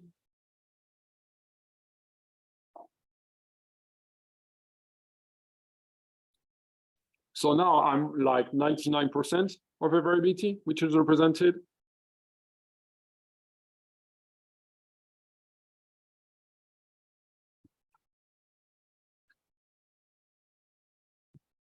And what do you think? What will we get here?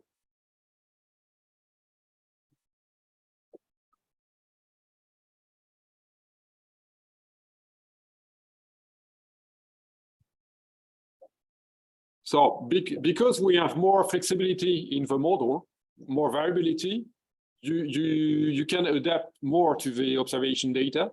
Because here, what we try to minimize is this weighted loss between the observation terms, or how well you fit to the observation data and the prior.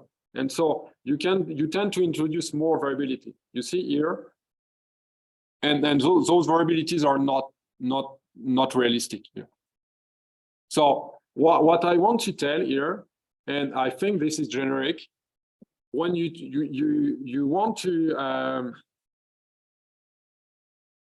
here, if I want to use this autoencoder, here you see that depending the performance of the autoencoder to represent the variance of a system might not be a good matrix to know whether this autoencoder architecture might be relevant or not for solving the inverse problem. Because basically we get probably better results using only a 10-dimensional PCA than the 30-dimensional PCA. Okay, so here we could say, okay, we can do this. Still, it's not obvious what performance you would expect from the autoencoder representation, whether to represent like all variability or just some part when you apply this to the inverse problem. Here, then I have the same idea. I won't run this, but you could run this. But instead of the PCA, you could do the exact same using a convolutional autoencoder, right? So here and here I use this this one. Yeah, this one here. Which is you see that basically there is a ConvNet block with pooling or stride here, but similar to pooling, and then a dense block, and then for the encoder and the decoder just the same. A dense block initially, and then some convolutional a ConvNet block. So if I run this, hopefully it's. So I won't run this, but basically you can run this. So that's the training for the autoencoder. So we get this. So it works in terms of training. You see that here, I just use here a 5-dimensional autoencoder, and I get like 98% of the variance. So much better than what I would get from the PCA, right? And just as before, because I have this architecture, I can achieve my minimization with respect to this, just in the same way. And that's what I get. And okay, so is this better or worse than what I got from using the PCA prior?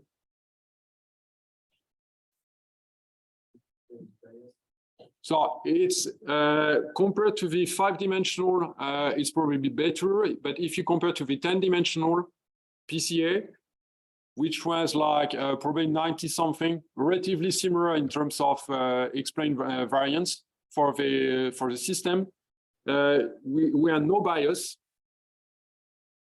And you see here that here you have some noise, some artifacts. so I have no explanation for this. That might be due to some instability because I have not pushed a lot the training. So maybe getting a longer training, we may get less, remove some of those artifacts, but at the same time, I've introduced some non-linearity in the autoencoder. So that might also impact and create some local sensitivity and non-robustness during the inversion. So my point here, again, is that there are a number of examples in the literature showing that you can get good results and using plug and play priors. But my message here would be to be cautious because you do not know in advance, or you have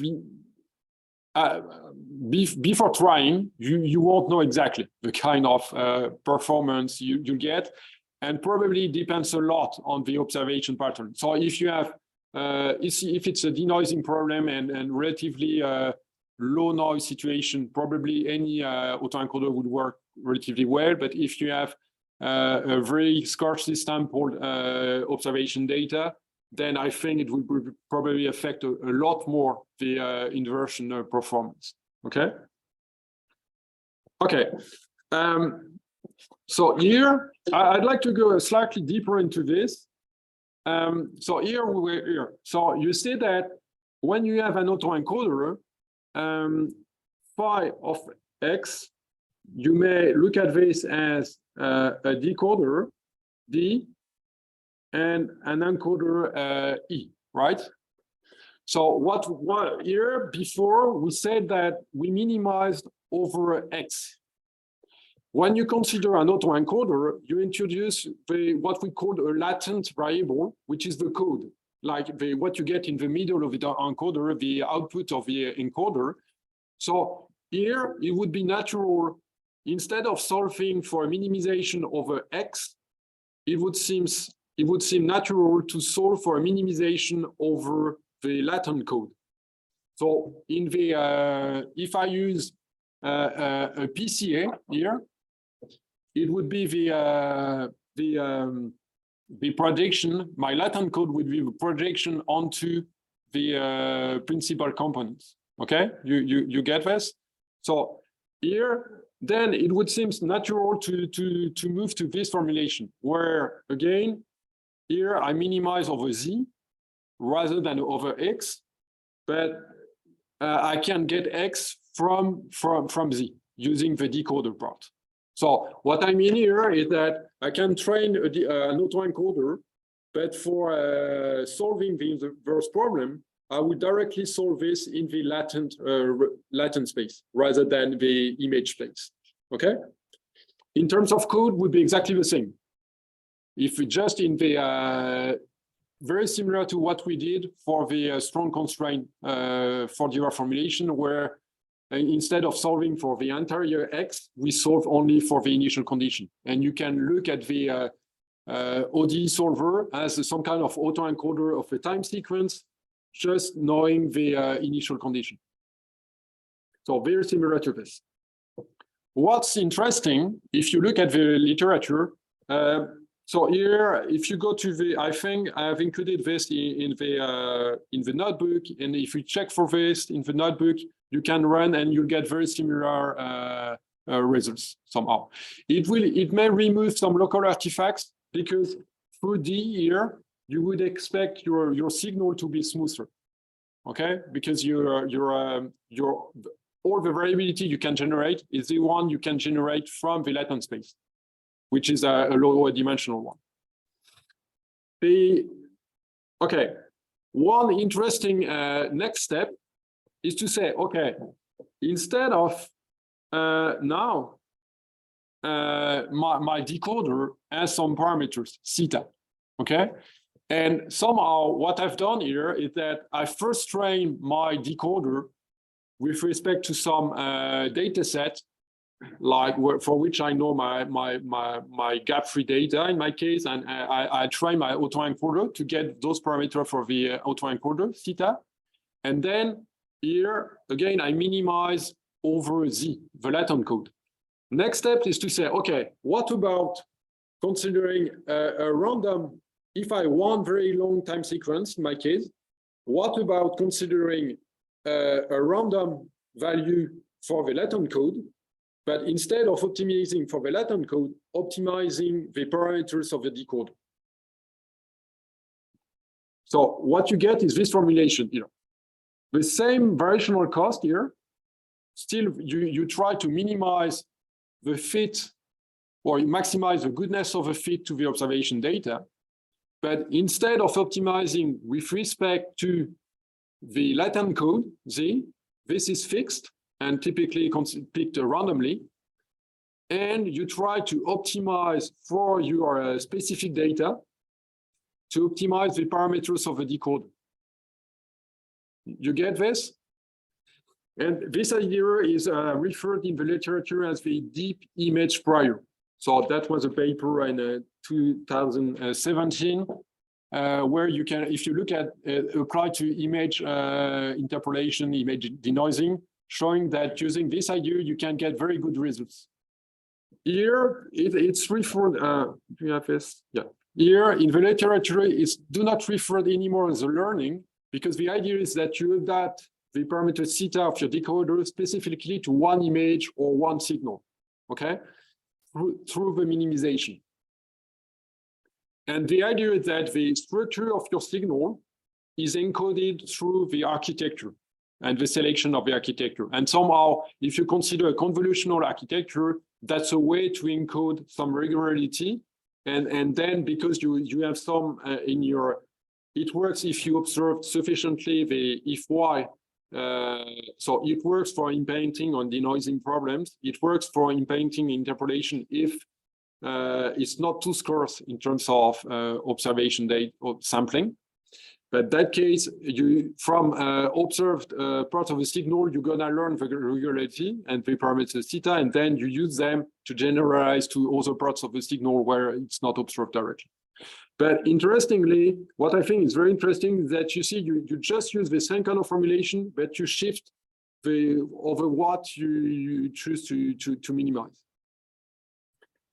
Next step, which is a related one in my opinion, is the moving to implicit neural representation, where you can look at this as something very similar to the previous one, with the additional fact here that your decoder will output a value and use as input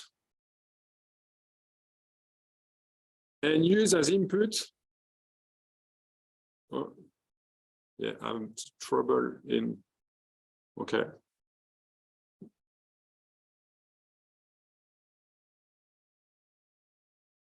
Okay, sorry for this. I got Wi-Fi connection issues. I'm back. Okay, so the next idea is that okay, very similar to the previous one, but here the decoder, the architecture of the decoder, the input is no more random. For an image, the input would be the position of a pixel, and the output of this decoder would be the value of the image at this specific pixel. Right? Yeah. So, or for a signal, the input would be a time step, a time position, and the output would be the values of the signal at one time step. Okay. So here, the idea is that you represent an image as a function, where theta are the parameters of a function, and you can get all the values of any pixel of your image if you provide the first position, the first pixel to the last pixel. So you evaluate the function, right? So here, for this, you see that if you do this here, it's you get a space continuous representation of the signals or images, in the sense that you're no more limited to pixels or time instance, which are integer values. Could be something continuous. And you get the generalization again through the architecture. But in some sense, it's very much the same as before. because in terms of solving the inverse problems, the idea would be to minimize over the parameter of the operators. So to try to get a representation of the image through the parameter theta of this implicit representation that I referred to as a decoder D before. One example for this, and probably the most popular one, is the siren representation, which uses this idea of so-called implicit representation, and with a specific architecture based on periodic activations. And in this paper, which is very interesting, they show that if you use those periodic activations in the way they built this neural network D as an implicit representation, you get very good approximation of different types of signals, like periodic signals, like solution to a number of physical equations, and so on. So that's so initially it's more here. Again, if I try to rephrase, you define a network, we will provide some kind of continuous representation of a signal or an image. And you can adapt the idea that because you've well chosen your the architecture, you can adapt to any signal of interest. So, for example, maybe something which is to illustrate this. Assume that you have X to consider is something like this. Okay. Imagine that your signal is a sine signal, where the unknown parameters are omega and this phase phi, right? So here, the parameters of the implicit representation, what I called theta before, would be omega and phi. And you see that if I know omega and phi, then I can compute the value of a signal at any time step. That's the exact same idea, but instead of using this specific representation, I call this before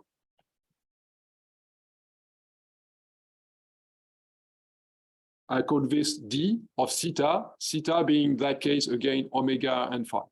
Okay, and the siren work provide a generic formulation or parameterization for D using some kind of periodic activation functions.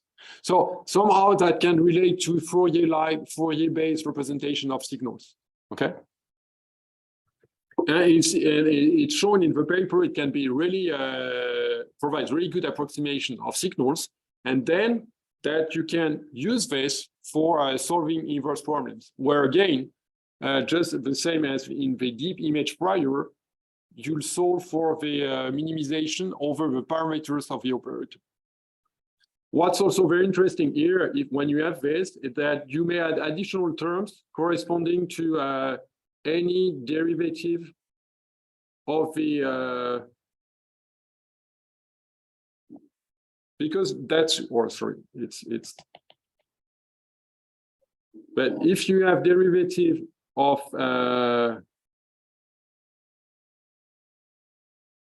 yeah, X or yeah, I don't know how to write the coordinate. Let's say that way. Because you have a continuous formulation for your image, you can also compute analytically any derivative with respect to this continuous representation. So you may add any kind of PD-like or any kind of norm in your variational cost related to stated from derivatives of your continuous representation, like PD. If you have some kind of PD, for example, X is a space-time process, and you have a PDE prior, then you can also impose this in your variational cost.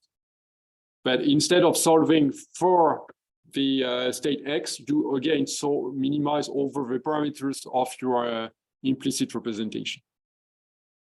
So again, that's something which seems very relevant. And here I just point out one application to the space-time interpolation of sea surface height, so to sea surface dynamics, a collaboration with Grenoble, and here the first author is Emmanuel J. Johnson. So some of you may know him, and using those implicit representation for space-time interpolation problems. And here, in this example, you can reach state-of-the-art performance very similar to optimal interpolation, at least.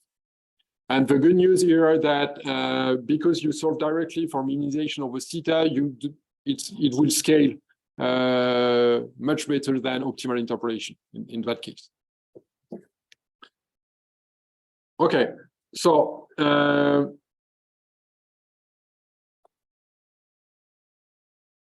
instead, just to know, yeah, I've lost the time.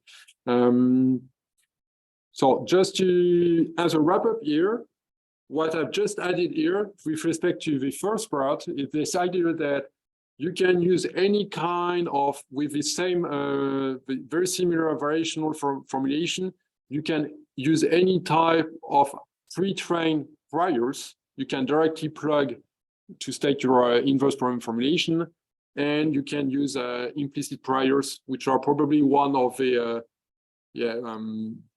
nice direction in the literature, which is growing currently. Okay, so now I'd like to move to still, there is one thing which is not addressed here, and I briefly mentioned before, is that here you can state the problem as a minimization of the variational cost.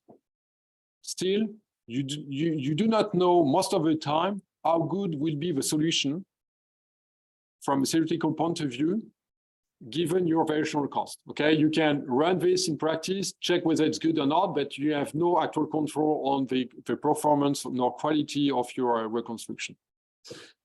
And now I'd like to discuss how we may go further, and that would be the last part, how to bridge what we've seen briefly reviewed at the beginning. So this end-to-end learning idea where you train one network basically to optimize the some reconstruction performance through training. So you truly optimize your network for something, and try to relate this to variational formulation or minimization related problems.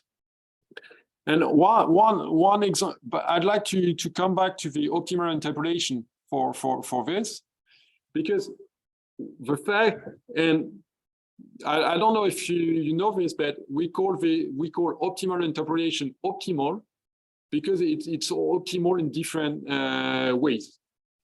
So what I've discussed before is that you can state optimal interpolation as a minimization of a variational cost. Okay, we discussed this already before, still the same, nothing new here. But what's interesting is that we know that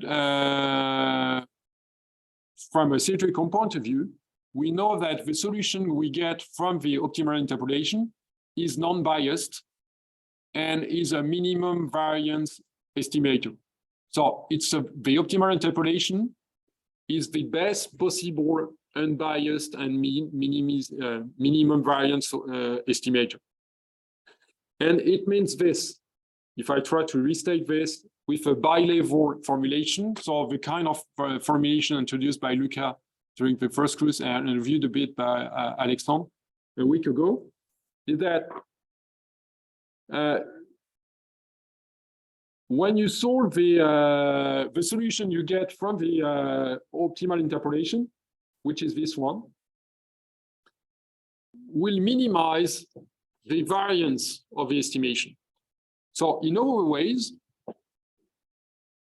if you want to, you see, I don't know if you see this, but this is the training loss. That's the training performance of the interpolation. Okay, the variance of the estimator, you would like, this is the some kind of performance measure for the interpolation scheme. So you would expect the if you consider an interpolation scheme, you can measure this variance or this error. That's basically the MSE here, and you would expect the MSE to be as low as possible, and the lower the better. Okay. the best estimator will typically refer to the lower MAC value, yeah, right? So here, typically that's this is what you would like to, what you will try to train. During training, you try to optimize this. And the X hat here for training would be the output of a network. What we know from the optimal interpolation is now, if you consider this variational cost here, that we know before we had this mu k y, if you remember, that was the solution, k being the Kalman gain. So we know that this is the solution of this. And we know from theory that this solution will minimize the MAC. In one case, when the system is linear and Gaussian. So what I mean here is that somehow, if you look in the linear Gaussian case, if you want to train a null network, we know that the best possible null network is the optimal interpolation. Okay. Now, what I've told you that, okay, if we are no more in the linear case, linear quadratic case, we do not have this. Most of the time, we do not know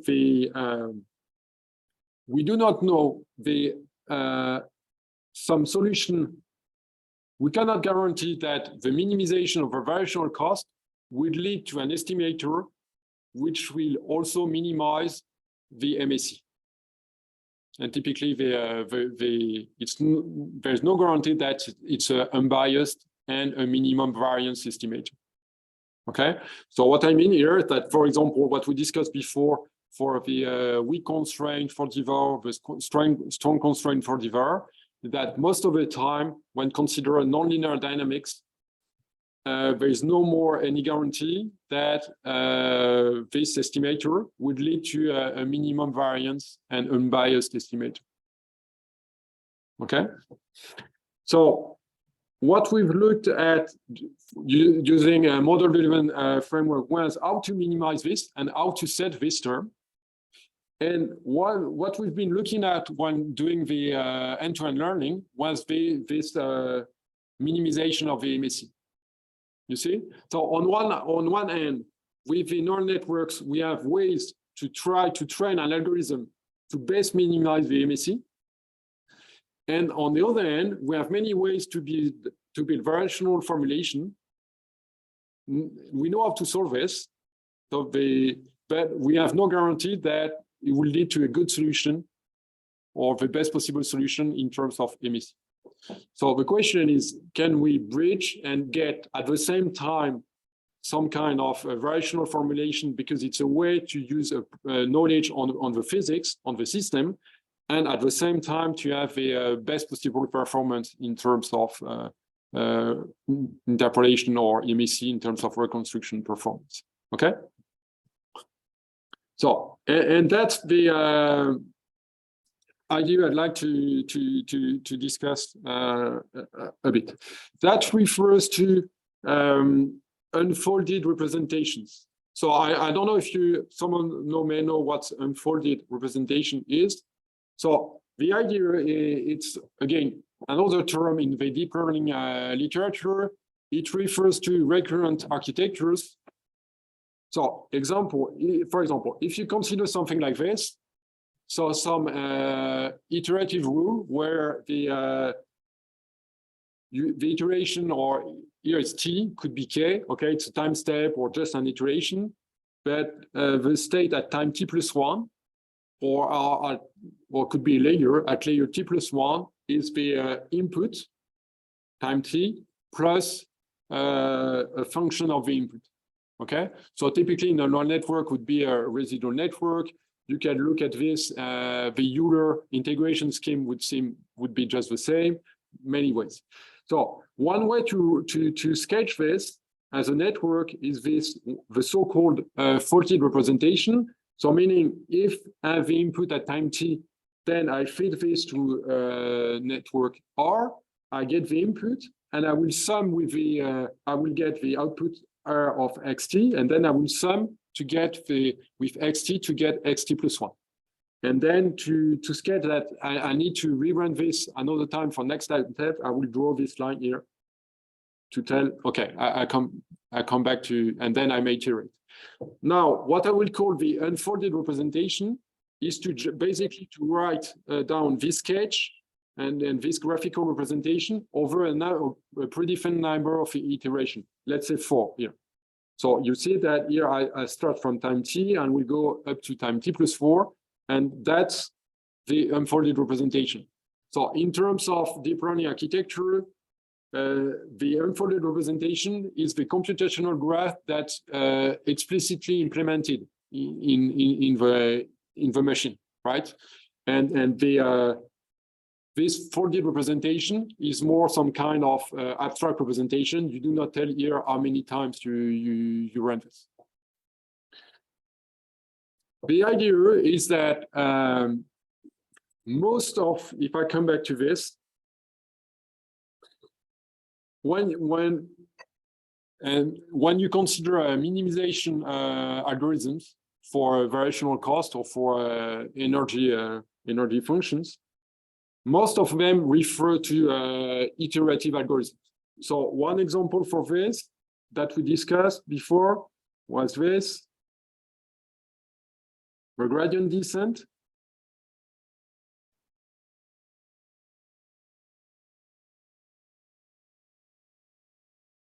The gradient descent is one example of an iterative scheme, right?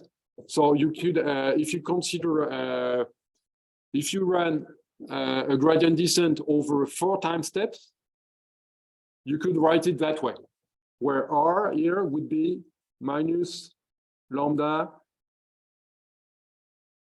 the gradient of the variational cost with respect to X, okay? So what I mean here is that you see that you may build an OR architecture from the unfolding of a predefined iterative update rule. So for example, what I mean here is that if you consider the gradient descent, you may build an OR architecture running a predefined number of iterations, let's say 4. So you can build an OR architecture running and 4 iterations of a gradient descent.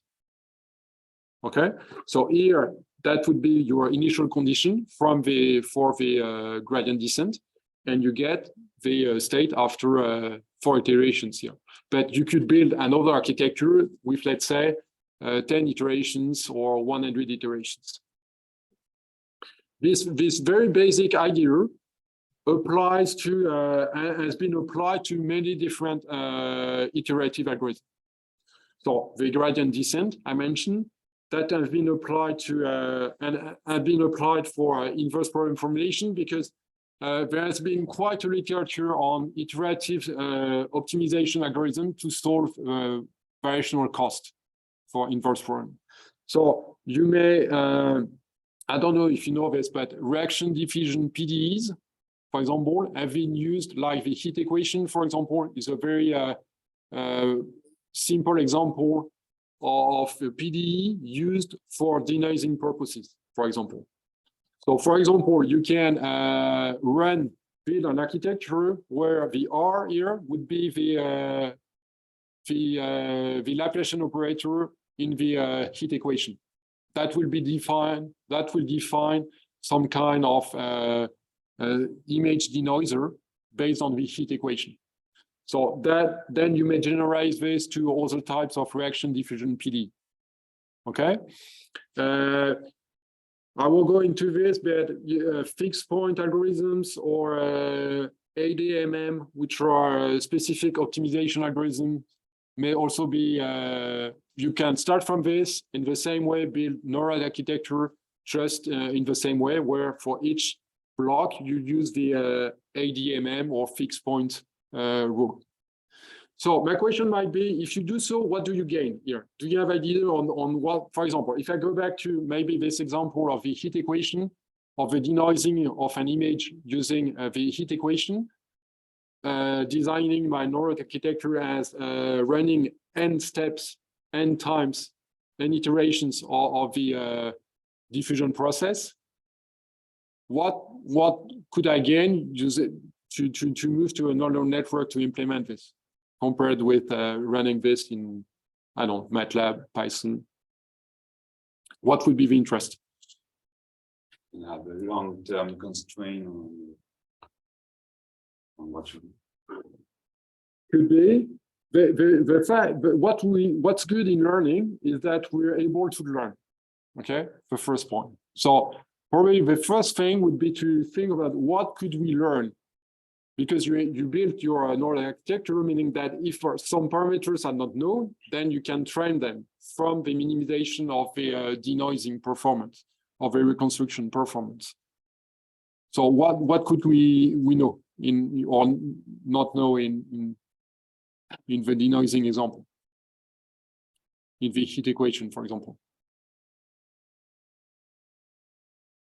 For example, the diffusion parameter lambda, which refers to also the speed of a gradient descent, that would be one parameter you could learn. Okay, instead of using direct. Yeah, that's one free parameter you need to set in the diffusion equation, or you know it, or then you can train from data. What's more interesting probably is that you can generalize beyond the heat equation. You may parameterize your diffusion operator with, for example, non-isotropic diffusion process, and not just isotropic ones like in the heat equation. And then you can generalize the diffusion process to something more complex and parameterize the diffusion process according to a neural network. And then you're gonna train the parameters of your diffusion process. So that's typically, generally here, the idea is to start from something known and to, so you have this iterative rule, and then you generalize this to something where you say, okay, then it's easy to generalize because, I don't know, for example, in the heat equation, the diffusion process is linear, and then you can go to nonlinear operator, okay? And so that has been explored. So I'd like to discuss two more connected to two works which have been exploring this for data assimilation purposes. One, and the first one by Boudier et al., where the idea is to build a deep end-to-end neural architecture from some generalization of sequential data assimilation algorithm like Kalman filters. And the other one we've been designing here is the idea of generalizing or build some neural architecture from some kind of generalization of the 4D VAR formulation. So just the first example, so I haven't been in details for this, but in the data assimilation for the, yeah, just to, okay. Just to, so I've mainly focused on variational data assimilation, but there are another class of data assimilation techniques, which can be regarded as extensions of the Kalman filters, where it's stated more as some kind of filtering techniques in a Bayesian setting. And for those algorithms, like in the Kalman filter, you have two steps. First step is here, so-called forecasting step. So given you assume you have some solution at time t, so and the solution typically is some representation of the distribution of the state at time t, given the observation up to time t, right? So assuming this, you have you can design a forecasting step for which you can predict or sample the distribution of the state at time t+1, given the knowledge at time t. That's the forecasting step. If you are in the Kalman filter, basically, you have a solution to propagate it. Again, that refers to the dynamical model M. If you know the dynamical model, you have a way to propagate the state at time t to state at time t+1, okay? Or state by state, or in terms of the distribution of the state. So that's the forecasting step. The second step is called the analysis step, where given the forecasted distribution, so given the distribution at time t+1, knowing the observation up to time t, you update this distribution given the new observation at time t+1. So that's the analysis step. Again, if you are in a Kalman filtering, you have this update, which is very similar to the optimal interpolation solution we discussed before. Okay, so what I mean here is that in a sequential data simulation algorithm, you have those two basic steps, and there is quite some literature to parameterize those states, those two steps, depending on the on some assumptions you draw on the dynamical prior or on the observation. So again, if you go back to linear dynamics and Gaussian randomness, then you have a Kalman filter where you have the analytical expression for those two steps, right? But the idea in if I draw some kind of unfolded representation of this, it means that at time t, I'm here, so I have this what I call the posterior of a state at time t, given the observation up to time t. First, I will apply the forecasting step, right? For which I get the distribution of at time t+1, given the observation up to time t. And then I move to the analysis step. So the analysis block from which I get the update of the state at time t+1 with the observation data up to time t+1. And then I go again for the next step. Okay? So now imagine that because I know the analytical expression in the case of a Kalman filter, I could run the Kalman filter as a neural network, right? Just implementing PyTorch the Kalman recursion. So just using this. The idea of Boudier et al. Is to generalize somehow the Kalman recursion and to have something more generic, especially because the Kalman filter is limited to Gaussian processes and linear dynamics.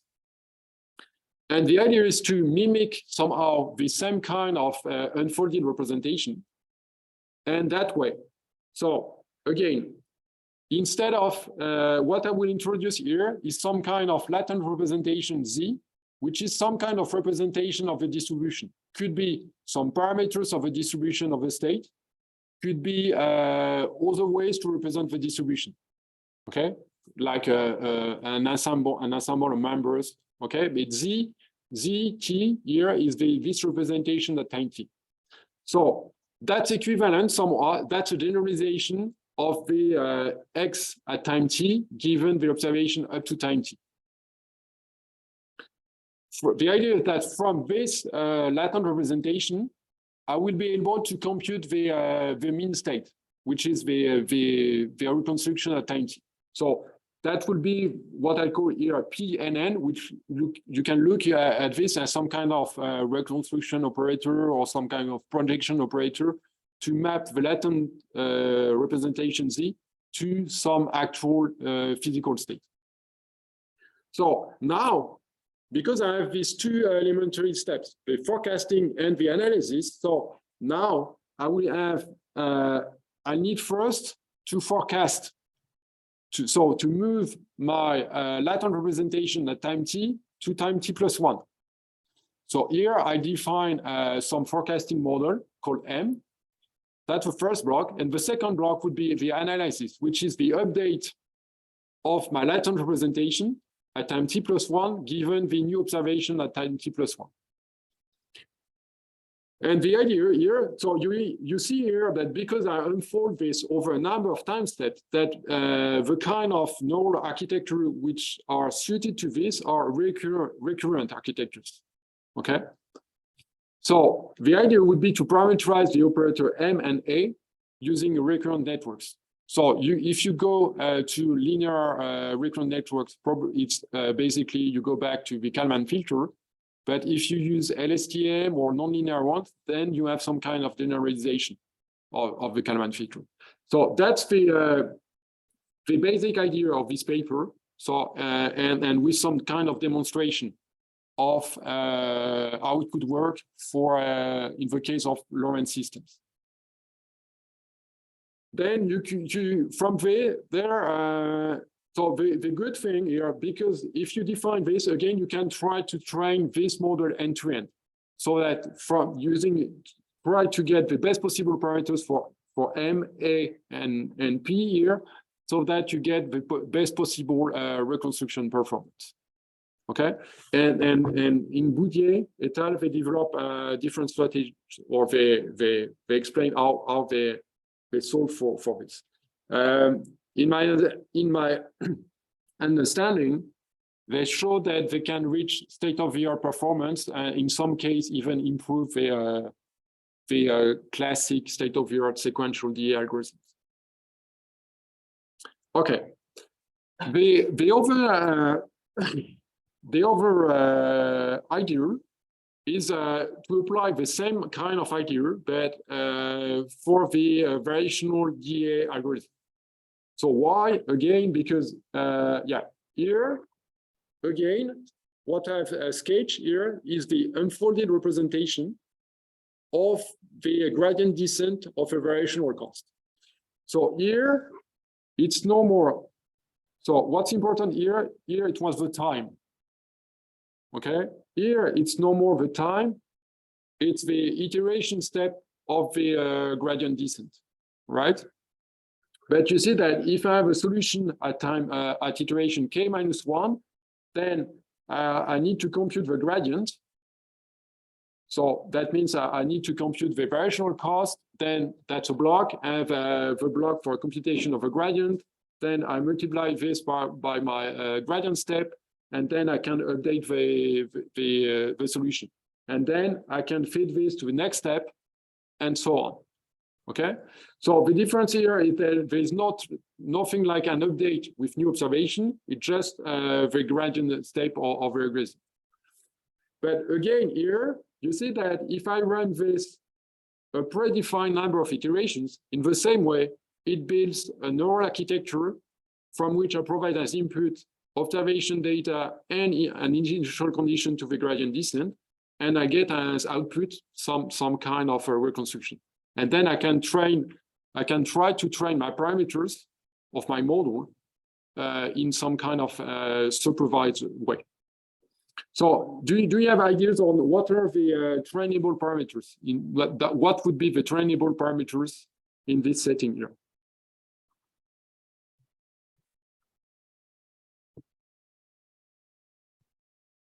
So if I go back to my Lorentz system, where phi here is parameterized by VOD,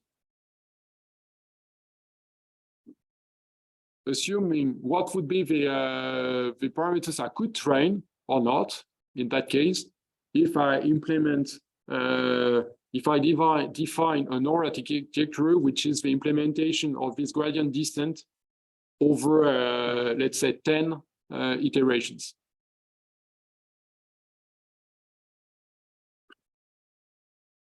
So what are the parameters here in my drawing here?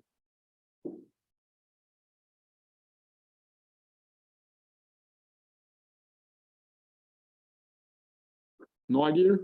You see that, for example, I have one parameter here, which is the relative weight in the variational cost. And I have parameter in phi.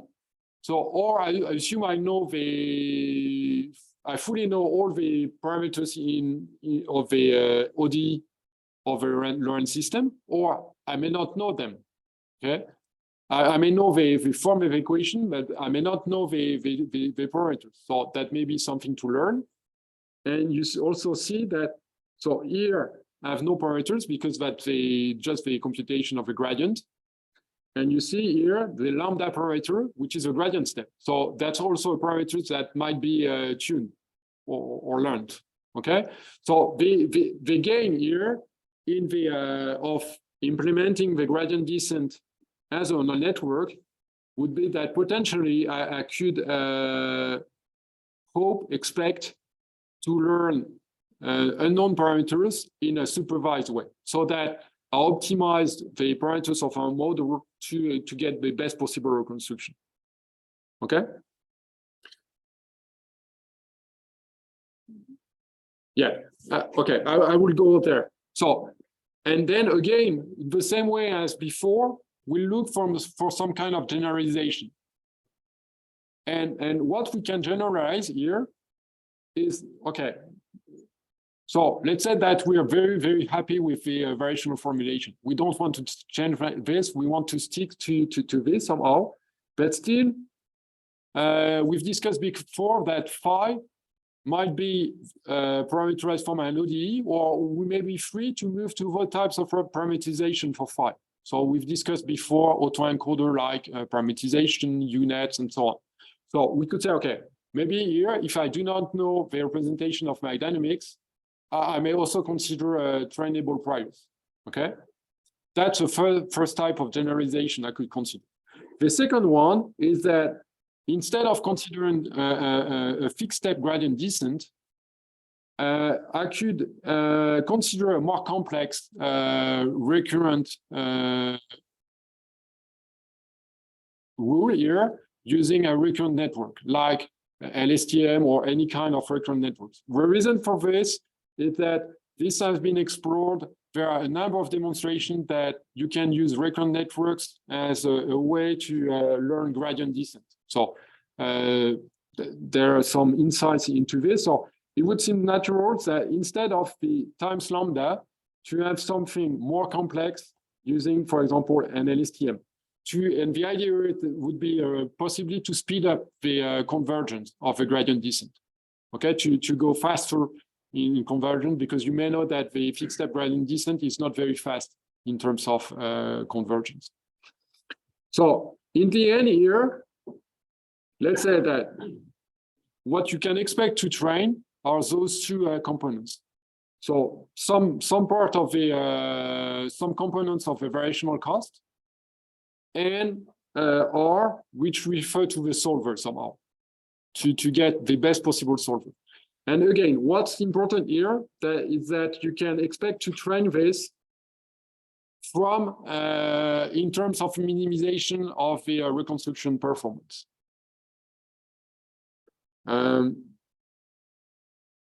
If I go, yeah, I will directly.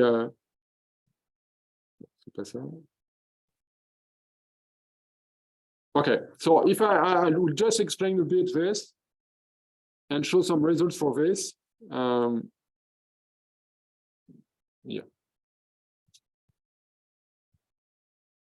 So just to have an overview of this. So here, what I've shown is that we can start from a variational formulation, and from this we can build a neural architecture which will implement some kind of gradient solver of this variational formulation. And what we introduce is the ability to possibly to consider a trainable operator phi here, some trainable representation of the dynamics here. And we also have this trainable gradient solver. So there are two basic questions here. First one is what would be the training loss? And the second one is which parameterization we could consider for phi. So for, I already discussed this briefly, but for the phi operator, one, if you know the dynamics of the system, you would expect to use the representation of those dynamics. So basically the ordinary differential equation. But you may also be, you may also not know this or want to try other types of representation. Let's say, for example, a UNet or any kind of autoencoder architecture. Regarding the training loss, what seems the most interesting is try to fit all parameters so that you can minimize the reconstruction performance. And the reason for this is to come back here, is that, okay, we want to be optimal. We want to find, in terms of optimality or interpolation, we want to have something very similar to the optimal interpolation. So to get the best possible interpolator, but in the situation where the variational cost is written that way, but where phi is no more a linear operator. And if we want to solve for this, then here, this expectation here of the MAC will be naturally the training loss. In that case, we want to train the parameters so that we would expect the solution to be the best possible solution in terms of the MAC. And we can truly implement the training for doing so. Okay, so here notebook, if you want to play with this. And here some results, which are, here you have some results for a Lorentz 96 system. So it's another type of chaotic system. So this one is a 40-dimensional, and here you have the 40 dimensions, and here is the time. And here, with what I compare is this curve here is where phi is the true ODE, and basically you apply the gradient descent for the variational cost, and you get this solution, which is this one here. Okay. This one here is the situation where we use for phi the true ODE. So we said there's nothing to train for phi, but we train the solver R so that after applying n step of the gradient-based solver, we get the best possible solution in terms of the MAC. What we get is this. So it means here that the variational cost for the two magenta lines are just the same. And here I draw the variational cost. So that was my U of X, Y. And this is the MAC. So you see that what I, in the standard 40-var framework, what I minimize is the variational cost. So I should be the more to the right for you. But what I really care about in practice is more the MAC. Okay, that's really the way you evaluate whether it's good or not. And you see that you're better with a basic gradient descent.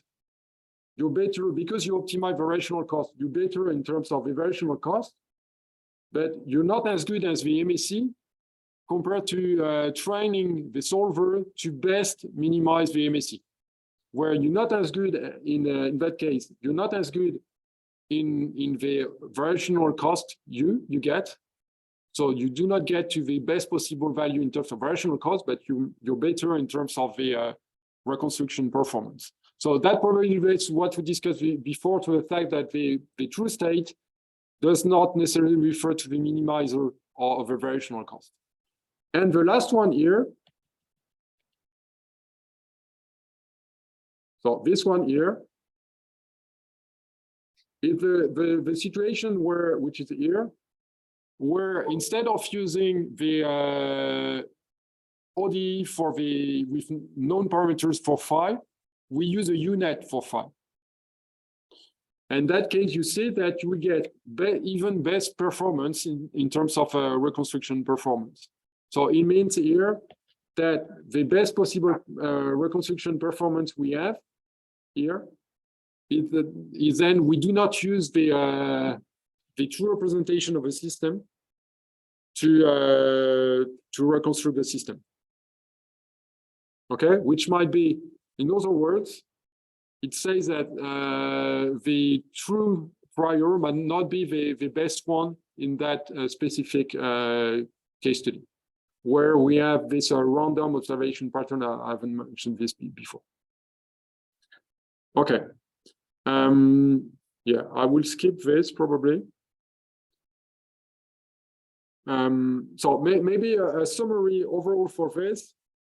So we've started with this. and this, okay? Just to, again, and then we've seen that there is a number of ways to bridge, to get deep learning within this variational, or this, we can bridge in different ways, inverse problem formulation and deep learning. To me,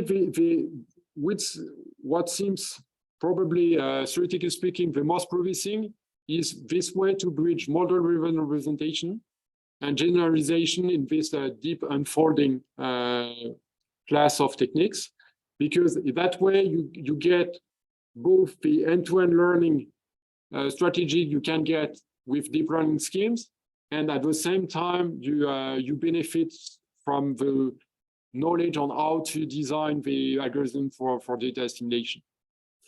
Still, for other case studies, you might keep in mind that you may use directly deep learning architectures as priors for solving inverse problem, and then may work depending on probably on your system. And yeah, maybe yeah, I will skip this. So there are. One question might be, I haven't discussed this morning. One question is maybe to move to, I've mainly discussed this morning on the ability to recover the best possible state, or let's say the mean state. I haven't addressed this morning the uncertainties or how to estimate with deep learning ideas the PDF of the state, or the distribution of the state, rather than just the true state. So there are ways to do so. I won't discuss this. Maybe more importantly, one question you may raise is whether this applies to real systems and realistic case studies. So what I've mainly presented, and that's what's in the notebooks, are situations for Lorentz dynamics, so really toy examples. So, and now there have been some demonstration for more realistic case studies. Here I illustrate one examples for satellite altimetry, so space-time interpolation of sea surface dynamics from altimetry data. And for situation so that's for simulated data set, where we build observation data from numerical simulation so that we can have a ground truth and we can evaluate and compare algorithms. But you see that now the deep learning schemes are the ones from which we get the best possible performance compared to model-driven techniques and optimal interpolation, with quite a significant gain. So here, the illustration is a comparison between, here you have a true state, so here you have a true state here, the observation data here, the optimal interpolation here, and the application of a deep learning scheme, which is the last one I have shown, with this idea of learning the variational presentation and the gradient solve. And so with quite a significant gain, and probably good news, yeah, this one will move. Okay. That seems also to apply to real data. Okay, so here you have two examples for application to real data sets, for which we also get like state-of-the-art performance and even outperform a bit state-of-the-art algorithm. So because it's relatively new, that have been development over last let's say 5 years or last few years. So the question might be whether it's some kind of trend, or whether, I mean, model-driven here techniques will improve for this. That's for sure open. That just to show that it's not only for toy examples, we can really move to real-world situations. Okay, and maybe my last example here, just to say that when you are in a deep learning setting, and that's probably something very different from model-driven schemes and optimal interpolation. It's relatively easy to move from the optimal interpolation situation, where you assume you observe at least most of the time, you assume you observe all your state, but not all the time. in the learning, it's really easy to move to the reconstruction for unobserved component of the state if you have a data set. That's very easy to move from the space-time interpolation to more generic reconstruction problems, because you're much more free in the way you define your state. So basically, you state when you're in physics world, the way you define your state is really the way you can define your physical prior and your equation. So you really need to go back to the state in your, let's say, your PDE. So for example, if you go back to Navier-Stokes for ocean dynamics, or you go back directly to the physical state in the ocean, so current, temperature, salinity, and so on. So the ocean state. But for example, if you'd like directly if you want to focus only on sea surface currents, for example, it might be very difficult to derive just one equation for this. So you need to solve the entire problem. Here, when you move to deep learning, you're really free just to consider one specific component of a physical state, for example, and to add other ones. So you bring a lot of flexibility here. And if you have the data, you can directly try to learn for this without, this constraint for designing an equation. I mean, you may try to learn representation for data. And and here it's one example for the reconstruction of sea surface currents. And here you have this, let's say, here's the velocity and something relatively similar, but instead of what I've shown previously with sea surface height is you get only the divergence-free component of the sea surface velocities, because with the sea surface height, you get only a direct observation of this divergence-free. And here, the idea is to use the same techniques, but to reconstruct both the divergence-free and divergent component of the velocity field. And you have no direct observation of the divergent component here. But just to show that you can apply the exact same framework here, and you can probably generalize to this unobserved component. And this is for simulation data, but it seems relatively interesting, at least, and promising. So probably here again, the key message is the fact that what I tried to illustrate this morning is that, okay, you can apply from scratch deep learning ideas, and then probably it's a good way to start for a given problem if you have the data, because at least it tells you whether you have a good chance to solve your problem from data.